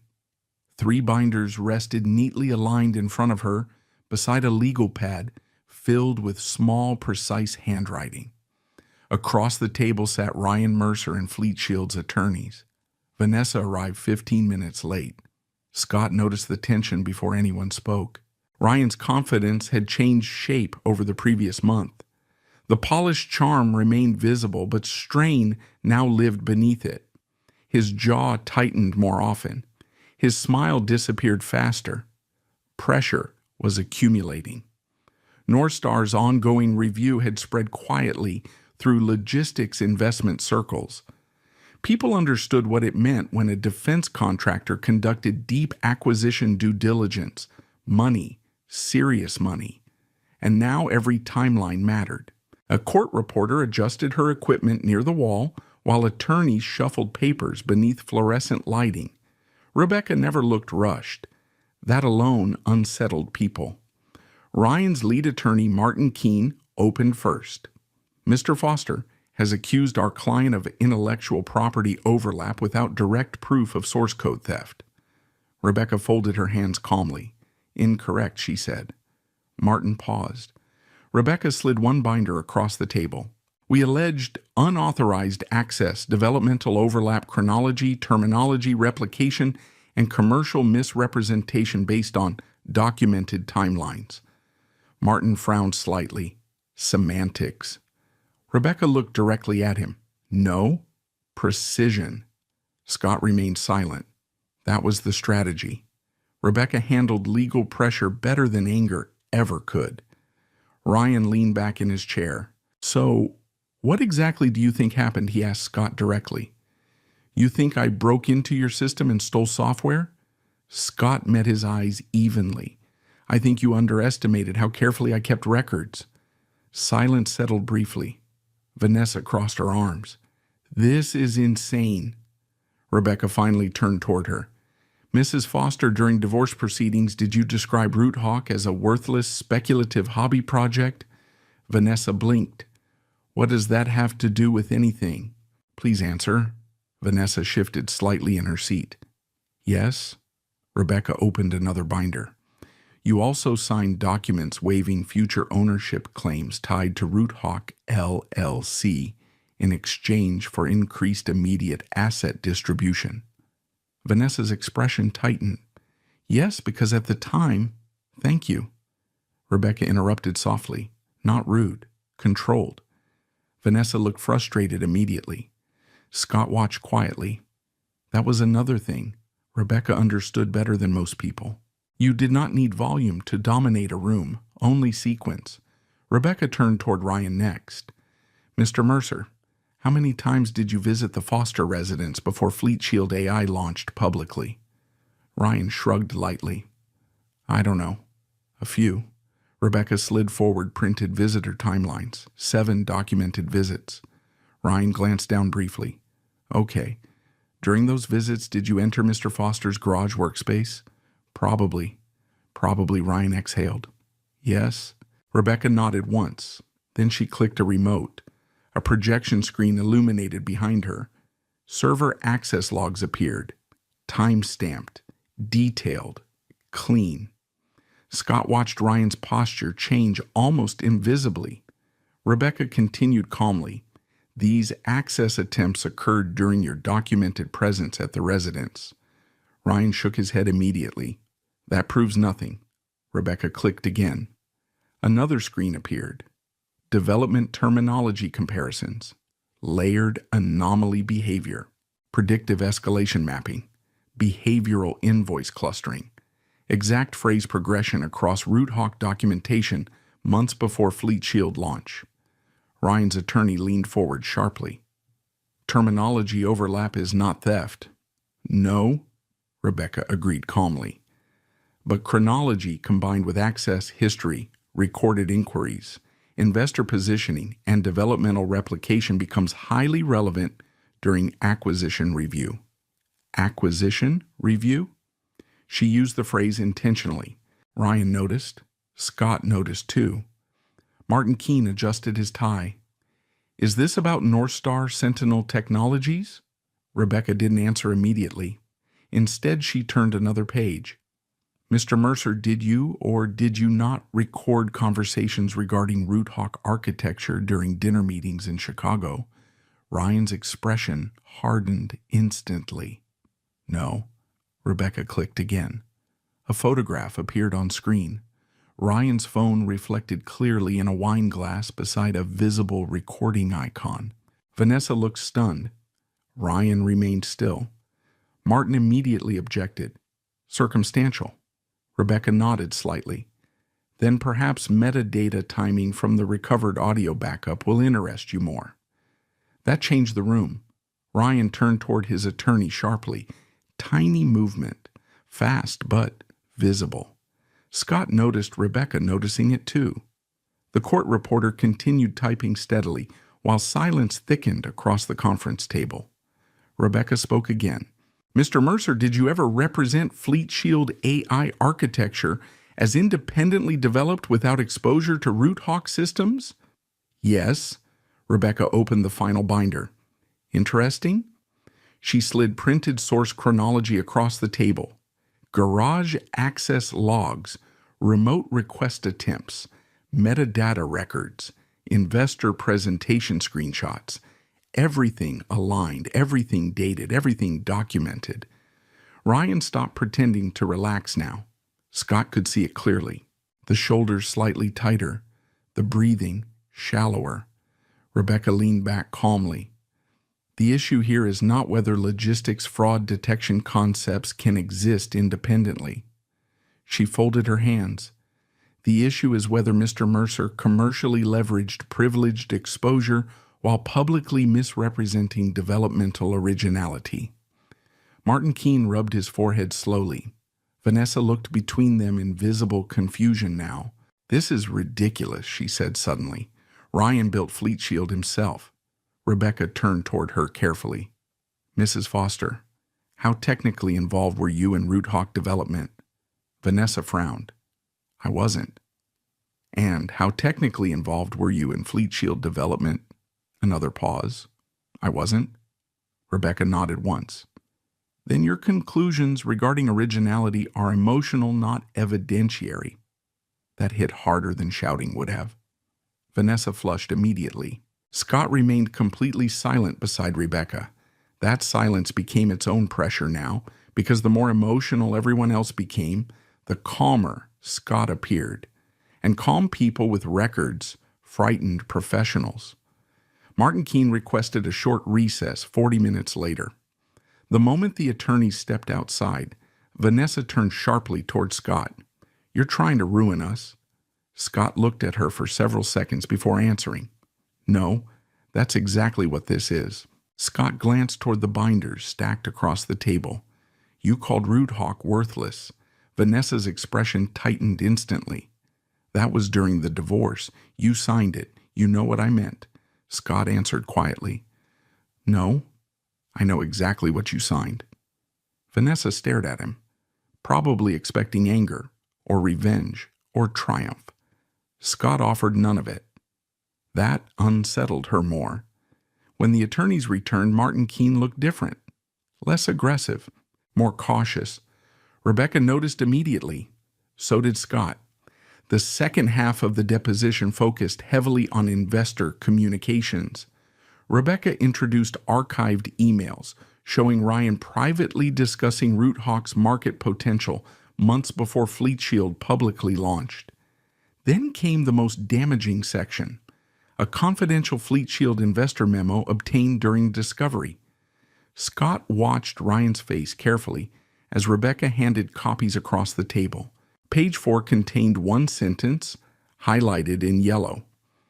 Mercer's exposure to independent logistics fraud architecture significantly accelerated Fleet Shield development timeline. No direct mention of Scott, no explicit admission, but enough. Martin closed the folder slowly. Ryan finally spoke again. Quiet now, measured. What exactly do you want? Rebecca answered immediately. Truthful disclosure during acquisition review. Scott looked toward Ryan. For the first time since this entire situation began, Ryan appeared genuinely uncertain, not defeated, not yet, but unstable. Rebecca gathered her papers methodically. We will continue formal proceedings after Northstar completes due diligence. Martin looked exhausted suddenly. You're coordinating with them. Rebecca gave a very small smile. We coordinate with documentation. Another precision strike. Nothing technically improper, still devastating. The deposition finally ended near sunset. Outside the conference room windows, Chicago glowed beneath icy orange light reflecting across Lake Michigan. Scott packed his laptop quietly while Vanessa remained seated across the table staring downward. Ryan stood near the door speaking tensely with his attorney in lowered tones. Rebecca closed the final binder. Then she looked toward Scott. Good day, she said simply. Scott nodded once. As they walked toward the elevators, Rebecca handed him a sealed folder. What's this additional server recovery reports? Scott frowned slightly. More access attempts. Rebecca looked straight ahead while pressing the elevator button. No. The doors opened softly. Then she added, evidence somebody inside Fleet Shield tried deleting internal development history 2 weeks ago. Scott stepped into the elevator slowly. Rebecca's expression never changed. But her next sentence landed heavier than anything else that day. People only erase timelines when they're afraid of where chronology leads. Tuesday morning arrived quietly.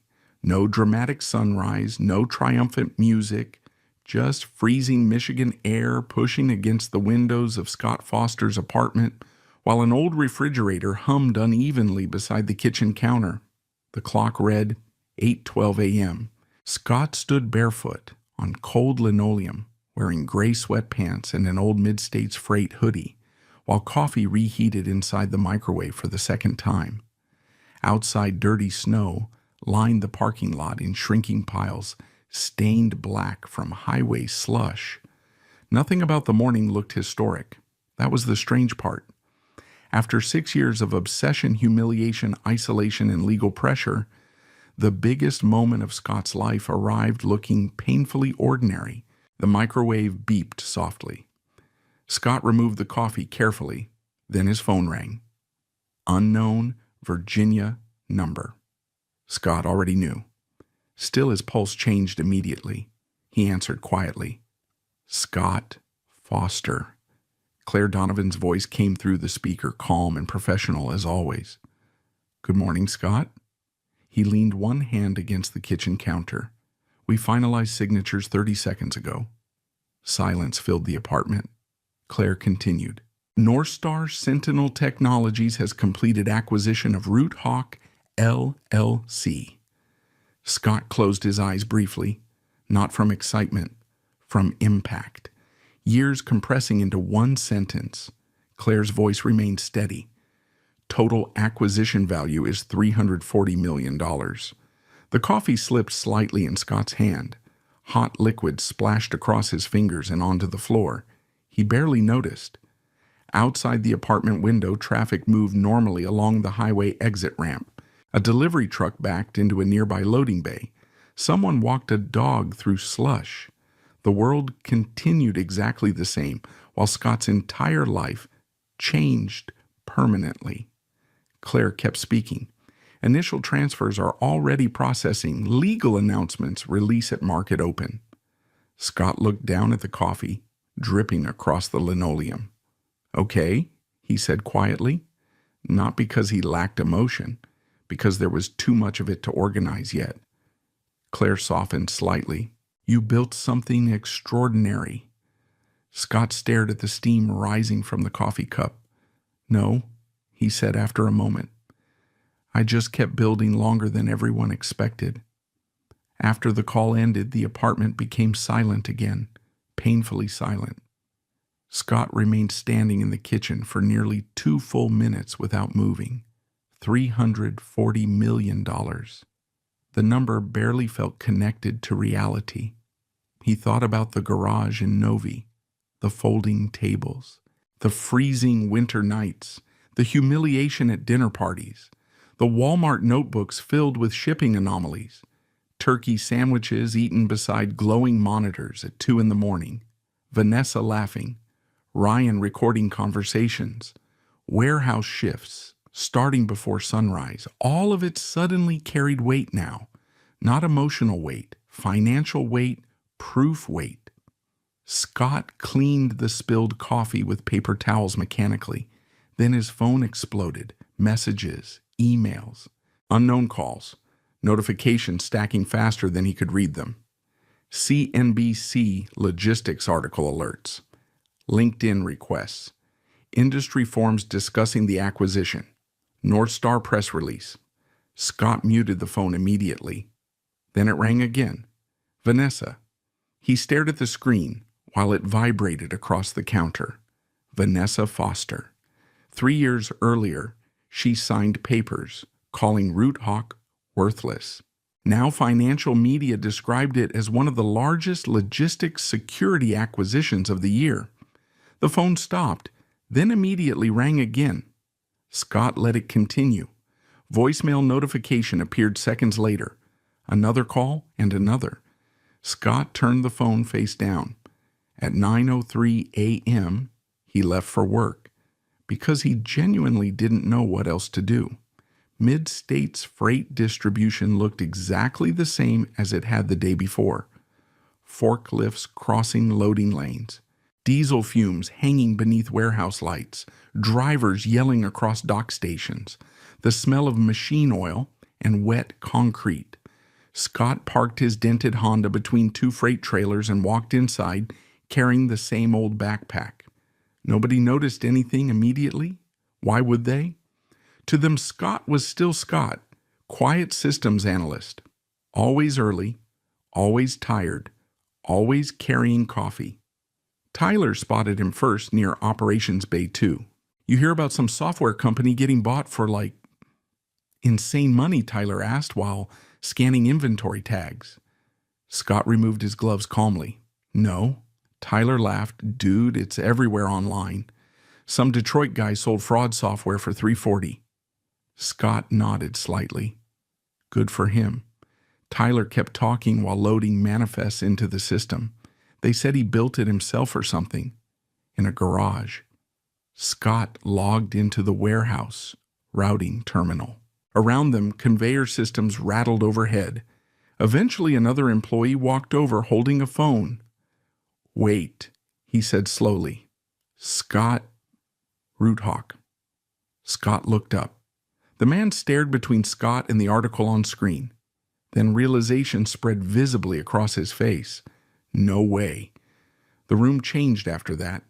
Not dramatically at first. Just pauses, looks, whispers, traveling faster across warehouse floors than formal announcements ever could. By 10:15 a.m., even supervisors knew. One of the freight managers approached Scott carefully near the loading schedules. "Is it true?" Scott nodded once. The manager blinked slowly. "You sold that software?" "Yes." "For 340 million. Scott hesitated briefly. "Before taxes."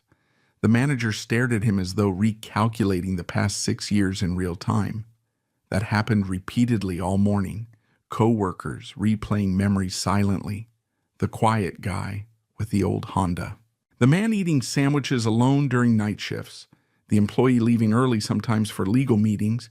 People always assumed invisibility meant insignificance. Scott kept working anyway. At 11:42 a.m., his phone rang again. Vanessa. Then immediately afterward, Ryan Mercer.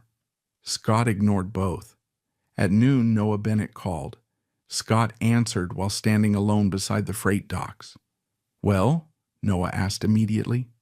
Scott watched snow drift past trailer doors. It closed. Noah let out a long breath. Jesus Christ. Scott almost smiled faintly. That's basically what Claire said. Noah laughed once. Then silence settled briefly between them. Finally, Noah asked quietly, "How do you feel?" Scott looked across the warehouse floor. Forklifts moving, workers shouting, business continuing. Tired, he admitted. Noah understood instantly. Yeah. That afternoon, black SUVs appeared outside Mid-States, then reporters, then local business journalists trying to confirm the acquisition story. Management panicked immediately. Scott hated every second of it. He slipped out a side entrance around 2:30 p.m., hoping to avoid attention. That was when he saw Vanessa, standing near the front lobby doors in a camel-colored coat beside melting snowbanks. She looked different from the last time Scott saw her in person. More polished somehow, more tense too.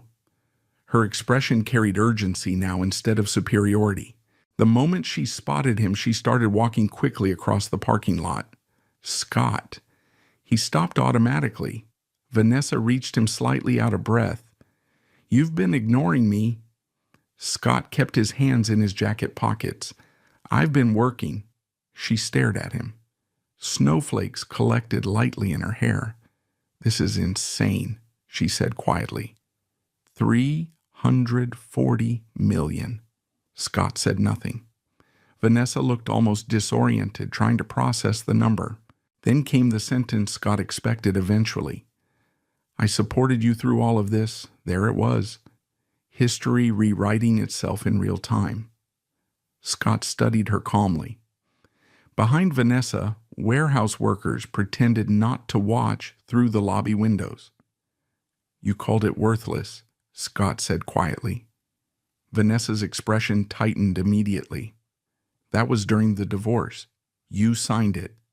You know that's not what I meant." Scott looked toward the warehouse doors, then back at her. "No," he said calmly. "I know exactly what you meant at the time." Vanessa opened her mouth again, but another voice interrupted from behind.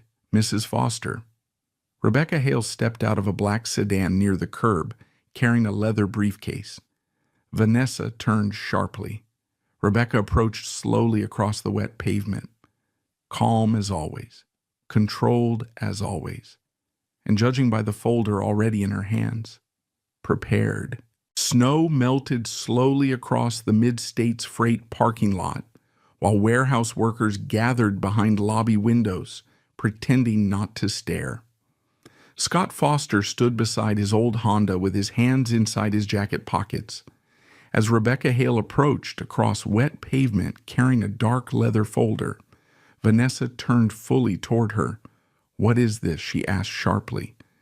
Rebecca stopped several feet away. "Documentation," she said calmly. That single word immediately changed the temperature of the conversation. Vanessa folded her arms tightly. "This is between me and Scott." Rebecca shook her head once. "No, this involves legal claims tied to a completed acquisition."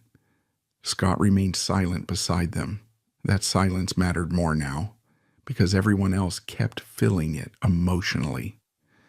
Rebecca opened the folder carefully. Inside sat neatly organized copies of divorce filings, valuation statements, and intellectual property agreements, already marked with colored tabs. Vanessa looked irritated immediately. "You brought paperwork to a parking lot." Rebecca ignored the sarcasm. "Mrs. Foster, earlier today you verbally implied contribution rights tied to Root Hawk's valuation." Vanessa glanced toward Scott. "I supported him for years." Rebecca nodded once. "That statement conflicts with sworn financial declarations made during your divorce settlement." Vanessa's jaw tightened. Warehouse employees continued gathering near the lobby glass behind them. Forklift drivers slowed deliberately while crossing loading lanes nearby. People sensed confrontation instinctively. Rebecca removed one document and handed it toward Vanessa. "This is your signed valuation statement dated March 14th. Vanessa barely looked at it. "I know what I signed." "Excellent," Rebecca replied calmly. "Then you'll remember describing Root Hawk as a non-viable hobby project with no meaningful future market value." Vanessa flushed immediately. "That was years ago." "Yes," Rebecca said, "before Northstar acquired it." The sentence landed cleanly, not emotional, precise. Scott watched Vanessa struggle against the reality of her own paperwork, not because she lacked intelligence, because she had never believed documents would matter later. People rarely respected records while feeling socially superior. Vanessa looked back toward Scott. "You're really doing this," Scott answered quietly. "I'm not doing anything."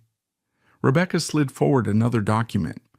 This agreement transferred sole ownership of Root Hawk intellectual property entirely to Mr. Foster in exchange for a revised property distribution benefiting you financially.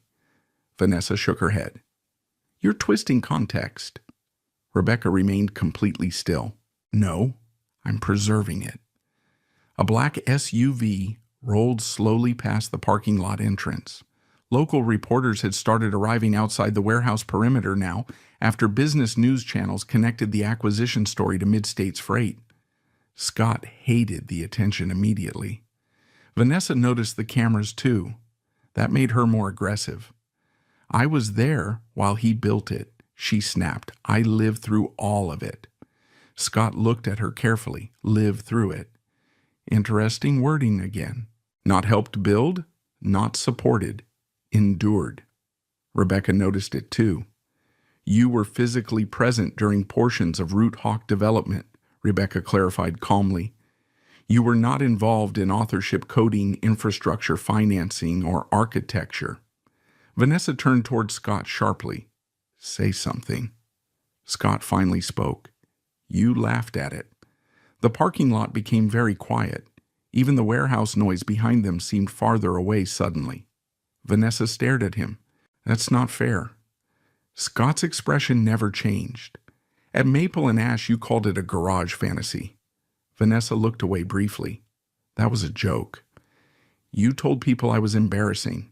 Her voice rose slightly. "Because you disappeared into that garage every night."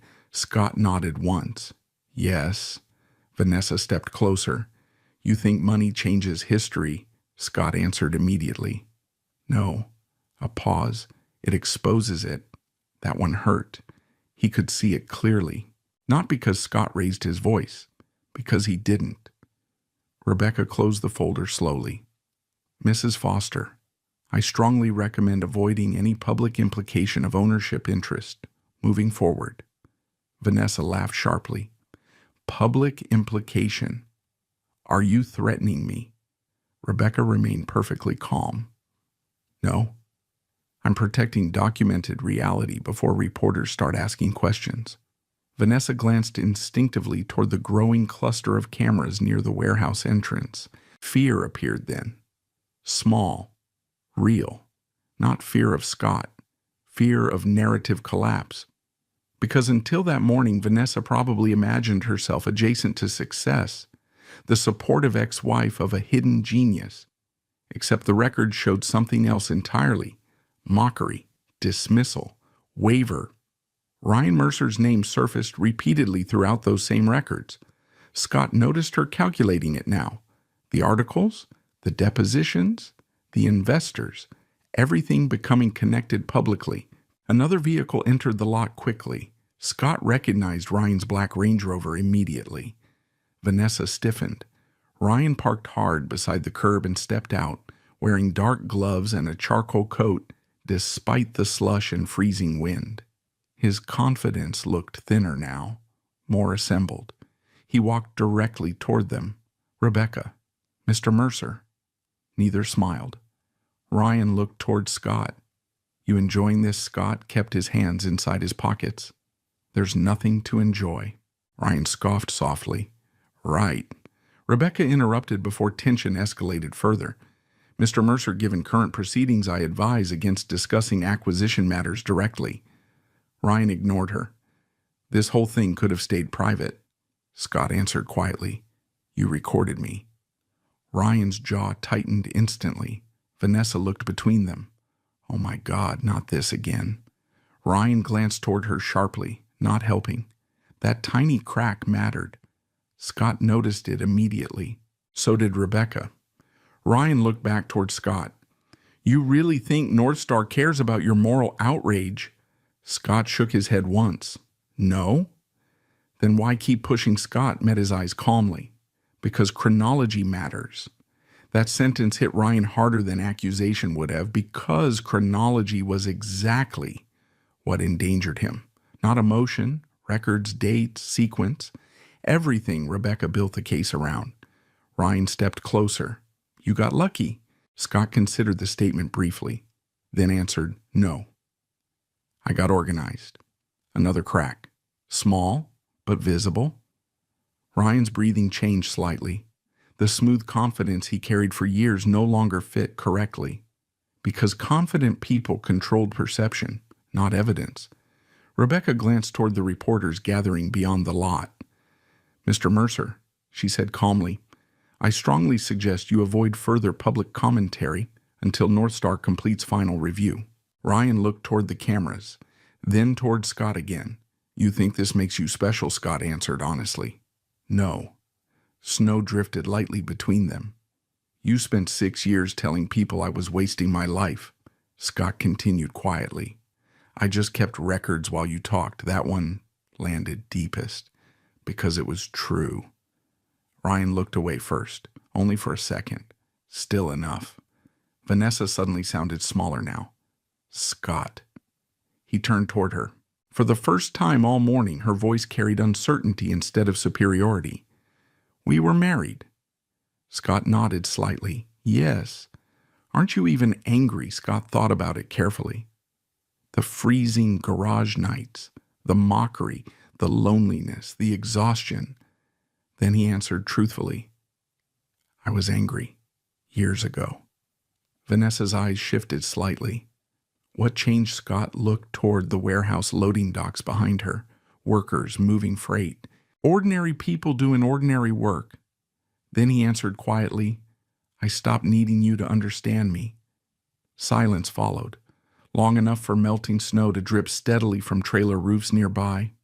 Rebecca checked her watch calmly. We're done here. Ryan laughed bitterly once. You really think this ends well for you? Rebecca answered before Scott could. It already has. Then she turned and walked toward her sedan. Scott followed after a moment. Behind him, Vanessa remained standing motionless beside Ryan in the slush-covered parking lot, while cameras zoomed quietly from a distance. Scott never looked back again. Inside Rebecca's car, the heater hummed softly while traffic crawled beyond the windshield. For several minutes, neither spoke. Then Rebecca handed Scott another folder. What's this internal Fleet Shield investor withdrawal notices? Scott frowned slightly. That fast? Rebecca nodded. Money leaves before headlines do. Scott opened the folder slowly. Several investors had already suspended pending funding rounds. One note caught his eye immediately. Concerns regarding unresolved intellectual property chronology. Chronology again. Scott leaned back against the seat quietly. Outside, gray snow slid across Detroit streets. beneath a dark afternoon sky. Rebecca started the engine.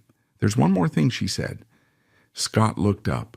"North Star requested final executive review tomorrow morning." Scott's expression remained neutral, but Rebecca noticed the tension immediately. "This is good," she said calmly. Scott stared through the windshield. What if they changed their minds? Rebecca almost smiled faintly. "Scott, companies don't spend months dismantling evidence chains because they're uncertain." She pulled the car toward the exit lane, then added quietly, "They do it because they're preparing to spend extraordinary amounts of money. Money revealed people faster than poverty ever did." Scott Foster understood that within 2 weeks of the acquisition closing. His phone never stopped ringing anymore. Private investment groups, business podcasts, former classmates, distant cousins. Men who ignored him for years suddenly wanted lunch meetings in downtown Detroit restaurants with exposed brick walls and expensive bourbon menus. Scott declined almost all of them. The apartment in Dearborn remained exactly the same at first. Same stained carpet, same unreliable heater clicking through the night, same folding table covered in hard drives and warehouse notes. Only now the bank account connected to Scott's phone contained numbers so large they stopped feeling real after the first few days. North Star transferred the initial payment in stages. Every transfer triggered new legal notifications, tax alerts, and wealth management calls from people who suddenly addressed Scott like he had always mattered. That part irritated him most. Not the money, the revision. At Mid-States Freight Distribution, people behaved differently around him now too. Supervisors became overly polite. Executives who barely acknowledged him before suddenly stopped by his office, asking vague questions about future opportunities. Even the warehouse cafeteria changed. Employees who once left Scott alone during lunch breaks now invited him to sit with them constantly. Scott noticed every shift. He didn't mention any of it. One Friday morning, he quietly submitted formal resignation paperwork. No dramatic announcement, no speech. Just a printed letter handed to Operations Director Marty Givens near the freight docks. Marty stared at the paper for several seconds. "You're really leaving?" Scott nodded. "Yeah." Marty leaned against the office doorway. Hell of a sentence. Scott almost smiled. Outside forklifts crossed loading lanes beneath freezing rain while trailer doors slammed shut one after another. Marty lowered his voice. "You know everybody thought you were crazy." Scott looked toward the freight floor. "I know." Marty hesitated. "Guess we missed it." Scott answered honestly. "No. You saw exactly what I looked like." That stayed with Marty longer than anything else. Scott spent the next month cleaning up his life quietly. First came his parents. Harold and Diane Foster still lived in the same aging brick ranch house outside Lansing, where Scott grew up. The roof leaked during heavy storms. The kitchen flooring sagged slightly near the refrigerator. Harold's medical bills had accumulated for years after heart surgery. Scott drove there alone on a gray Saturday morning carrying a folder from the bank. His mother opened the door wearing gardening gloves despite the winter weather. Scott. He stepped inside. The house smelled like coffee and old wood furniture. Harold sat in the living room watching college basketball with the volume too loud. "Hey, kid." Scott sat at the kitchen table for almost 20 minutes making ordinary conversation before finally sliding the folder toward them. His mother frowned slightly. "What's this mortgage payoff confirmation?" Silence. Harold lowered the television remote slowly. Diane opened the folder with trembling fingers, then looked back up immediately. "Scott, the house is paid off." His mother covered her mouth instantly. Harold stared down at the documents in complete silence. Scott looked toward the kitchen window. Snow drifted softly across the backyard where he used to shovel paths as a teenager before school. "You shouldn't have done this," Diane whispered. Scott shrugged lightly. "You already paid for enough things." His father stood slowly and walked around the table. Harold Foster wasn't emotional publicly. never had been. But when he placed one rough hand against Scott's shoulder, Scott felt the man shaking slightly. That meant more than speeches ever could. The next changes happened quietly, too. A technical scholarship fund appeared at Detroit TradeWorks Institute under anonymous sponsorship. Students studying logistics systems and cybersecurity suddenly received grants covering tuition and equipment costs. No press release connected it to Scott. That was intentional. Noah Bennett discovered another surprise, accidentally. He arrived at his accounting office one Monday morning to find new computers installed, outdated debt balances cleared, and the building lease extended 3 additional years. Scott denied involvement twice before Noah finally cornered him over dinner. "You paid off my business loans." Scott cut into his steak calmly. "You needed better servers." Noah stared at him. "That's not normal friend behavior." Scott shrugged once. "You spent 6 years storing evidence in bankers' boxes for me." Noah laughed softly and shook his head. "That's still not equal." "Maybe not." Scott didn't care. Meanwhile, Fleet Shield AI began collapsing publicly, not explosively, quietly, which was worse. Investors withdrew first, then legal reviews expanded, then several clients suspended negotiations after Northstar's acquisition announcement amplified scrutiny around intellectual property chronology. Business journalists started connecting timelines. Articles appeared questioning Fleet Shield's developmental origins. Ryan Mercer stopped posting online entirely. Vanessa disappeared from social media shortly afterward. Scott saw none of it directly. Noah occasionally updated him. Fleet Shield lost another investor. Scott nodded once. "Okay, Ryan's trying damage control." "Expected. You really don't enjoy this at all." Scott considered the question honestly, then shook his head, because revenge looked satisfying from far away. Up close, it mostly looked exhausting. One cold evening in February, Scott drove back to the old Novi house for the first time since the divorce. Vanessa no longer lived there. She and Ryan had reportedly moved into a luxury condo downtown before Fleet Shield's decline accelerated. The house sat dark beneath bare trees and dirty snowbanks. Scott remained parked across the street for several minutes before finally walking toward the garage side entrance. The realtor lockbox still hung near the front railing. A contractor renovating the property recognized him from recent business articles and allowed him inside briefly. The house felt smaller now, emptier. Scott walked directly toward the garage. Nothing remained except outlines, dust shadows where folding tables once stood, faded marker stains on unfinished drywall, small screw holes from removed whiteboards. The contractor spoke from behind him. "Previous owners leave all this." Scott nodded slightly. "Something like that." He stepped deeper into the garage slowly. For years, this space contained his entire future, while everyone else treated it like failure storage. Scott crouched near an old shelf in the back corner. One forgotten plastic bin still remained beneath a tarp.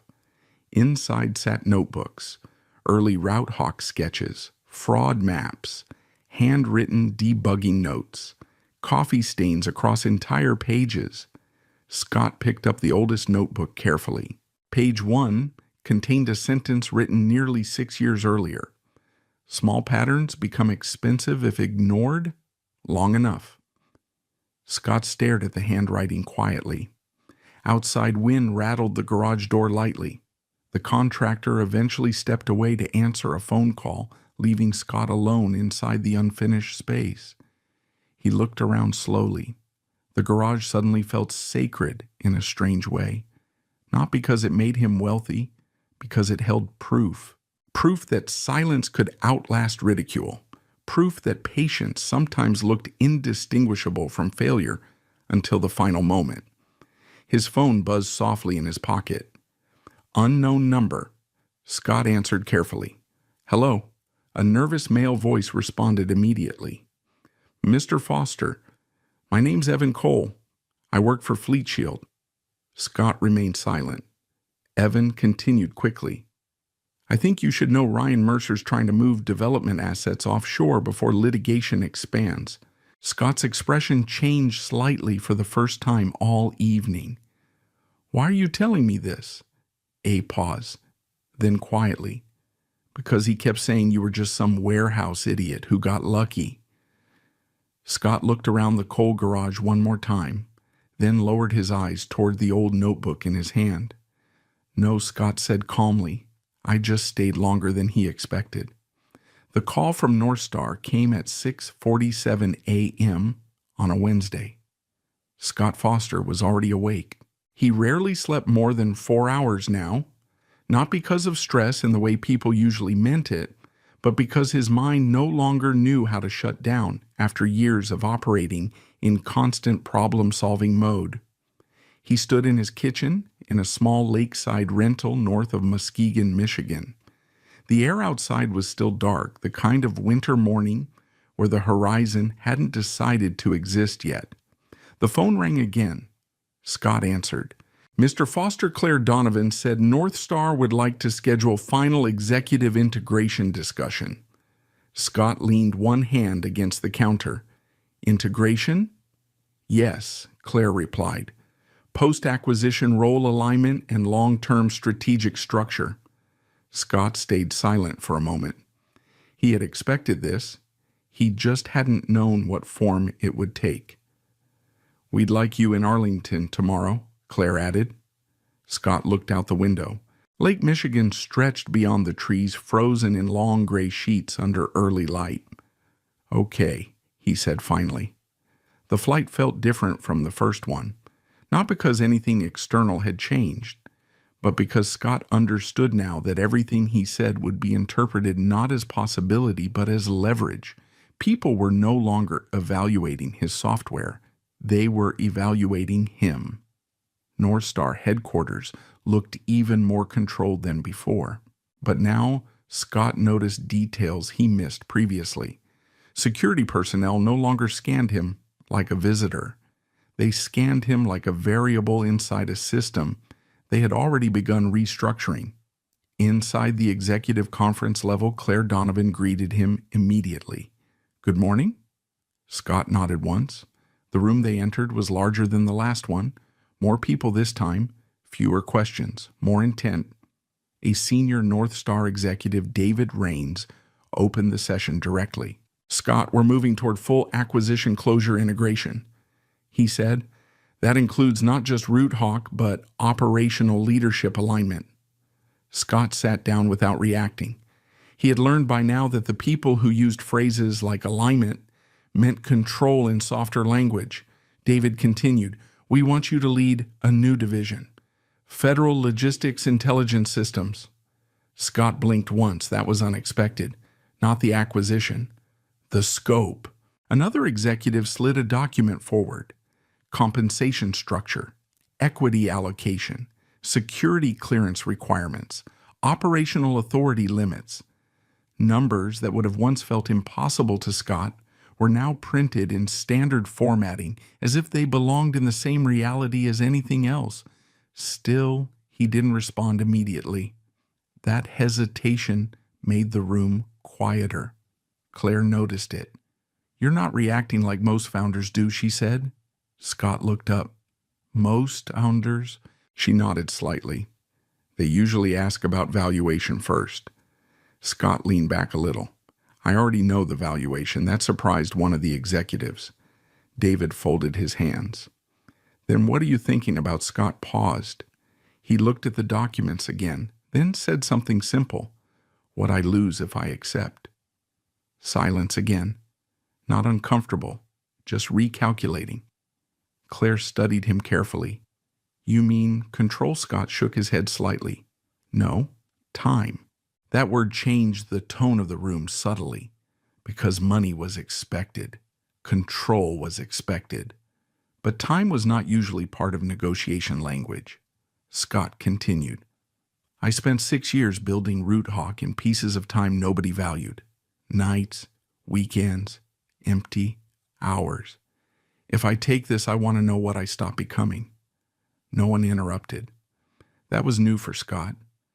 People usually interrupted him when he stopped speaking in technical terms. David leaned forward slightly. You become someone who scales what you built. Scott nodded. That's one version. Another executive spoke. There are others. Scott looked toward the window behind them. Washington was gray again, always gray.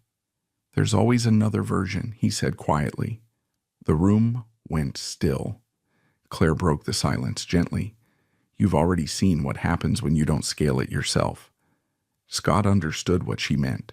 Ryan Mercer, Fleet Shield, the legal collapse, the exposure, the attention. But Scott didn't fully accept that framing. Because in his mind, what happened to Ryan wasn't about failure to scale. It was about misunderstanding exposure to truth.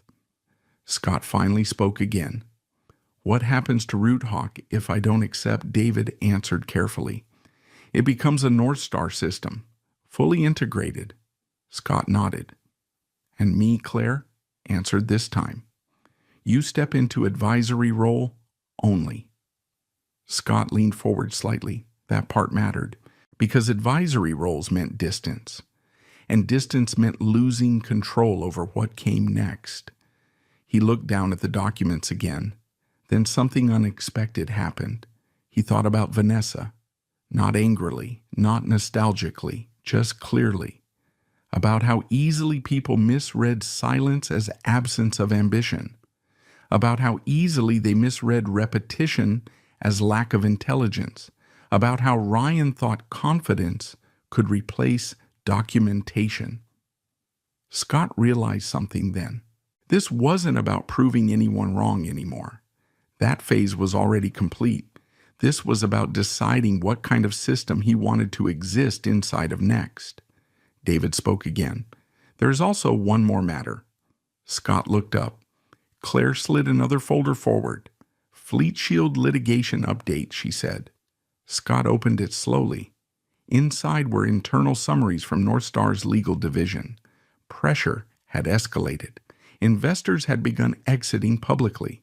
Federal review interest had expanded beyond logistics, oversight into cybersecurity infrastructure concerns.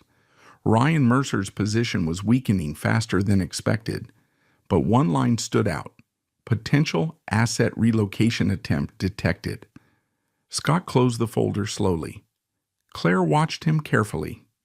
You've been correct about chronology from the beginning, she said, but now it's becoming legally actionable.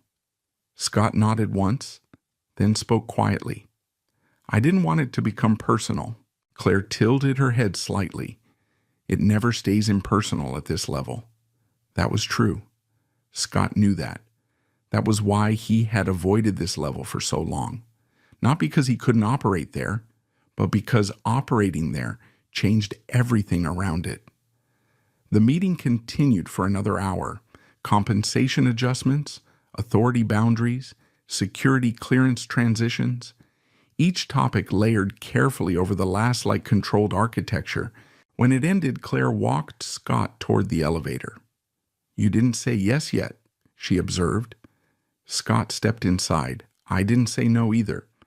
Claire gave a small nod. That's rare. The elevator doors closed. Scott rode down alone. He didn't feel excitement. He didn't feel fear. He felt something closer to structural awareness, like standing inside a system before it fully reorganized itself around him. That evening, Scott returned to his hotel room overlooking the Potomac. He didn't turn on the TV. Instead, he opened his laptop and checked RootHawk's latest activity logs. The system was now partially mirrored inside North Star infrastructure. That meant something subtle had changed. Ownership was no longer absolute. It was shared architecture. He studied the logs quietly. Then a message appeared. Unknown internal North Star channel request. Approval pending. Scott frowned slightly. He clicked it open. It was a draft organizational chart. His name appeared at the top of a new division structure, Federal Logistics Intelligence Systems. Beneath it, hundreds of projected roles, teams, budget lines, clearance levels. Scott stared at it for a long time. Not because it was impressive, Because it was irreversible if accepted, his phone buzzed. Unknown number again. He answered. Ryan Mercer's voice came through immediately. "Congratulations," Ryan said. Scott didn't respond. Ryan continued. "I hear you're moving into government-level integration now." Scott leaned back in the chair. "Where did you hear that?" Ryan laughed softly. "You think North Star keeps things quiet." Scott looked out the window at Washington lights reflecting across wet pavement. "What do you want?" A pause. Then Ryan spoke more carefully. "You and I don't have to be enemies." Scott closed his eyes briefly. That sentence sounded almost rehearsed. He replied calmly, "We already are." Silence. Then Ryan's tone changed slightly. "You don't understand what happens next." Scott opened his eyes. "I understand enough." Another pause. Then Ryan said something quieter. "You think documentation protects you forever?" Scott stood up slowly and walked toward the window. Outside, traffic moved along the river. People lived inside assumptions. Scott answered calmly, "No, I think it narrows outcomes." A longer silence this time. Then the call ended. Scott placed the phone down. He looked at the North Star draft chart again, then closed the laptop. For the first time in a long time, he didn't immediately replace silence with work. Instead, he simply stood in the room and allowed the weight of everything to exist at once, not as victory, not as revenge, but as consequence. Outside, Washington continued moving without acknowledging any of it. The house Scott Foster chose sat on the western edge of Lake Michigan, where the shoreline curved into long stretches of quiet gray water and wind-carved sand. It wasn't large, it wasn't impressive, it didn't need to be. Most mornings the only sound came from distant waves breaking against frozen edges of ice that never fully decided whether to melt or stay solid. Scott arrived there alone on a late Saturday afternoon in early spring. North Star's integration offer was still technically open. Ryan Mercer's legal situation was still unfolding in layers of corporate pressure and federal review escalation. Vanessa had stopped contacting him entirely after the last deposition phase. The world that once surrounded Scott with noise had slowly reorganized itself into distance. He preferred it that way. The house was simple, wooden structure, large windows facing the lake, a small garage detached from the main building. When Scott first walked inside, he stood still for a long time without unpacking anything. Not because he was overwhelmed, because he wasn't used to arriving anywhere without an immediate problem to solve. Now there was no immediate problem, only space. That was unfamiliar. The first night he sat on the floor beside unopened boxes while the wind pushed cold air through thin seams of the window frame. He didn't turn on music, didn't check emails, didn't open logs. Instead, he just listened. The absence of urgency felt almost artificial. By the third morning, he started a routine without planning it. Coffee at 5:30 a.m., walk along the shoreline at 6, return by 7, sit at a plain wooden table facing the water. Think, not in systems, not in diagrams, just thoughts. Noah visited 2 weeks later. He drove up in an old pickup truck, stepping out into wind that immediately pulled at his jacket. "You picked a place where the weather hates people," Noah said. Scott nodded slightly. "That's accurate." They stood on the porch for a moment, watching the lake shift under pale light. Noah finally spoke again. "So what now?" Scott didn't answer immediately. That question had followed him longer than any legal filing or acquisition document. What now? Not what happened, not what was built, but what continued after everything stabilized. "I don't know yet," Scott said finally. Noah studied him carefully. "That's new." Scott gave a faint nod. "Yes?" Inside the house, nothing was urgent. No monitors blinking, no servers humming, no dashboards, tracking invisible patterns of fraud across national logistics networks. just silence shaped by wind and water. North Star officially finalized integration paperwork 1 month later. Scott declined full executive leadership. That decision surprised many people. It didn't surprise Rebecca Hale. When she called him afterward, her voice carried the same calm precision as always. "You understand what you're giving up?" she said. Scott stood by the kitchen window looking at the lake. "Yes." "And you're still choosing advisory-level involvement?" "Yes." Rebecca paused briefly. Why Scott considered the question longer than most people would expect. Then answered honestly, "Because I don't want my entire life to become a structure that only exists inside corporate systems." Rebecca didn't respond immediately. When she did, her tone softened slightly. "That's the first time you've sounded uncertain." Scott almost smiled. "I'm not uncertain," he said. "I'm just finished proving things." There was a brief silence on the line. Then Rebecca said something unusual for her. "Good." And the call ended. Spring turned slowly into early summer. Scott spent most days working in a small study overlooking the lake, occasionally consulting North Star teams on architecture stability and logistics intelligence systems. But the intensity was gone. What remained was refinement.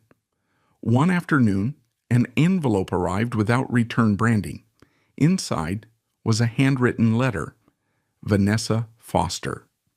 Scott didn't open it immediately. He placed it on the table and sat across from it for nearly 20 minutes. Eventually, he unfolded it. The handwriting was smaller than he remembered. Less confident. More careful.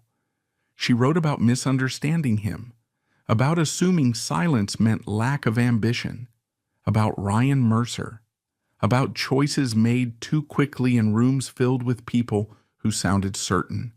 There was no demand in the letter, no legal tone, just reflection.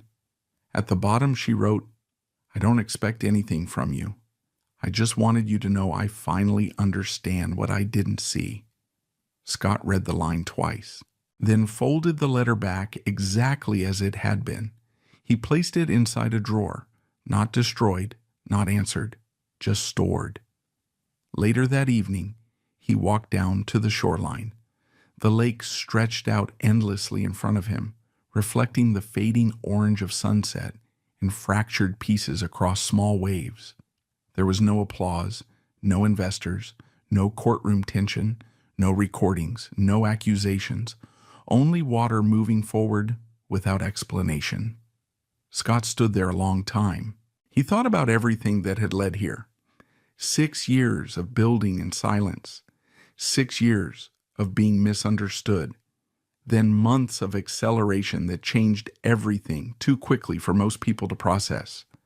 But what stayed with him wasn't the acquisition, or the money, or even the legal battles. It was something simpler. The fact that most people had evaluated him incorrectly the entire time, not because they lacked intelligence, but because they lacked patience. Scott turned slightly as wind moved across the shoreline.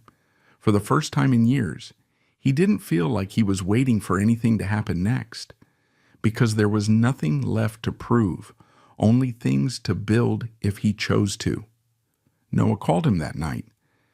"You watching the news?" Noah asked. "No?" "They're still talking about Fleet Shield fallout." Scott leaned against the wooden railing outside the house. "I expected that." Noah hesitated. "You okay out there alone?" Scott looked at the lake. "Yeah," he said quietly. "It's quieter than I thought it would be." Noah laughed softly. "That sounds like a complaint." "It's not," Scott replied. "It's an adjustment." After the call ended, Scott remained outside for a long time. The stars appeared slowly above the lake as the sky darkened into deep blue. Somewhere far inland, systems continued running. Logistics networks still moved freight across states. Companies still fought over data. People still misunderstood each other in conference rooms. But here everything was simple. Scott finally understood something he hadn't before. Being underestimated wasn't the story. What mattered was what you built while nobody was watching, and whether you needed them to watch at all once it was done. Inside the house, his laptop sat closed on the wooden table. Unopened notifications waited quietly, but Scott didn't open them. Instead, he turned off the lights and let the night exist without interruption. Scott Foster's story is not about revenge or sudden success. It is about patience in a world that misunderstands silence. People around him confused quiet behavior with failure and repetition with lack of intelligence.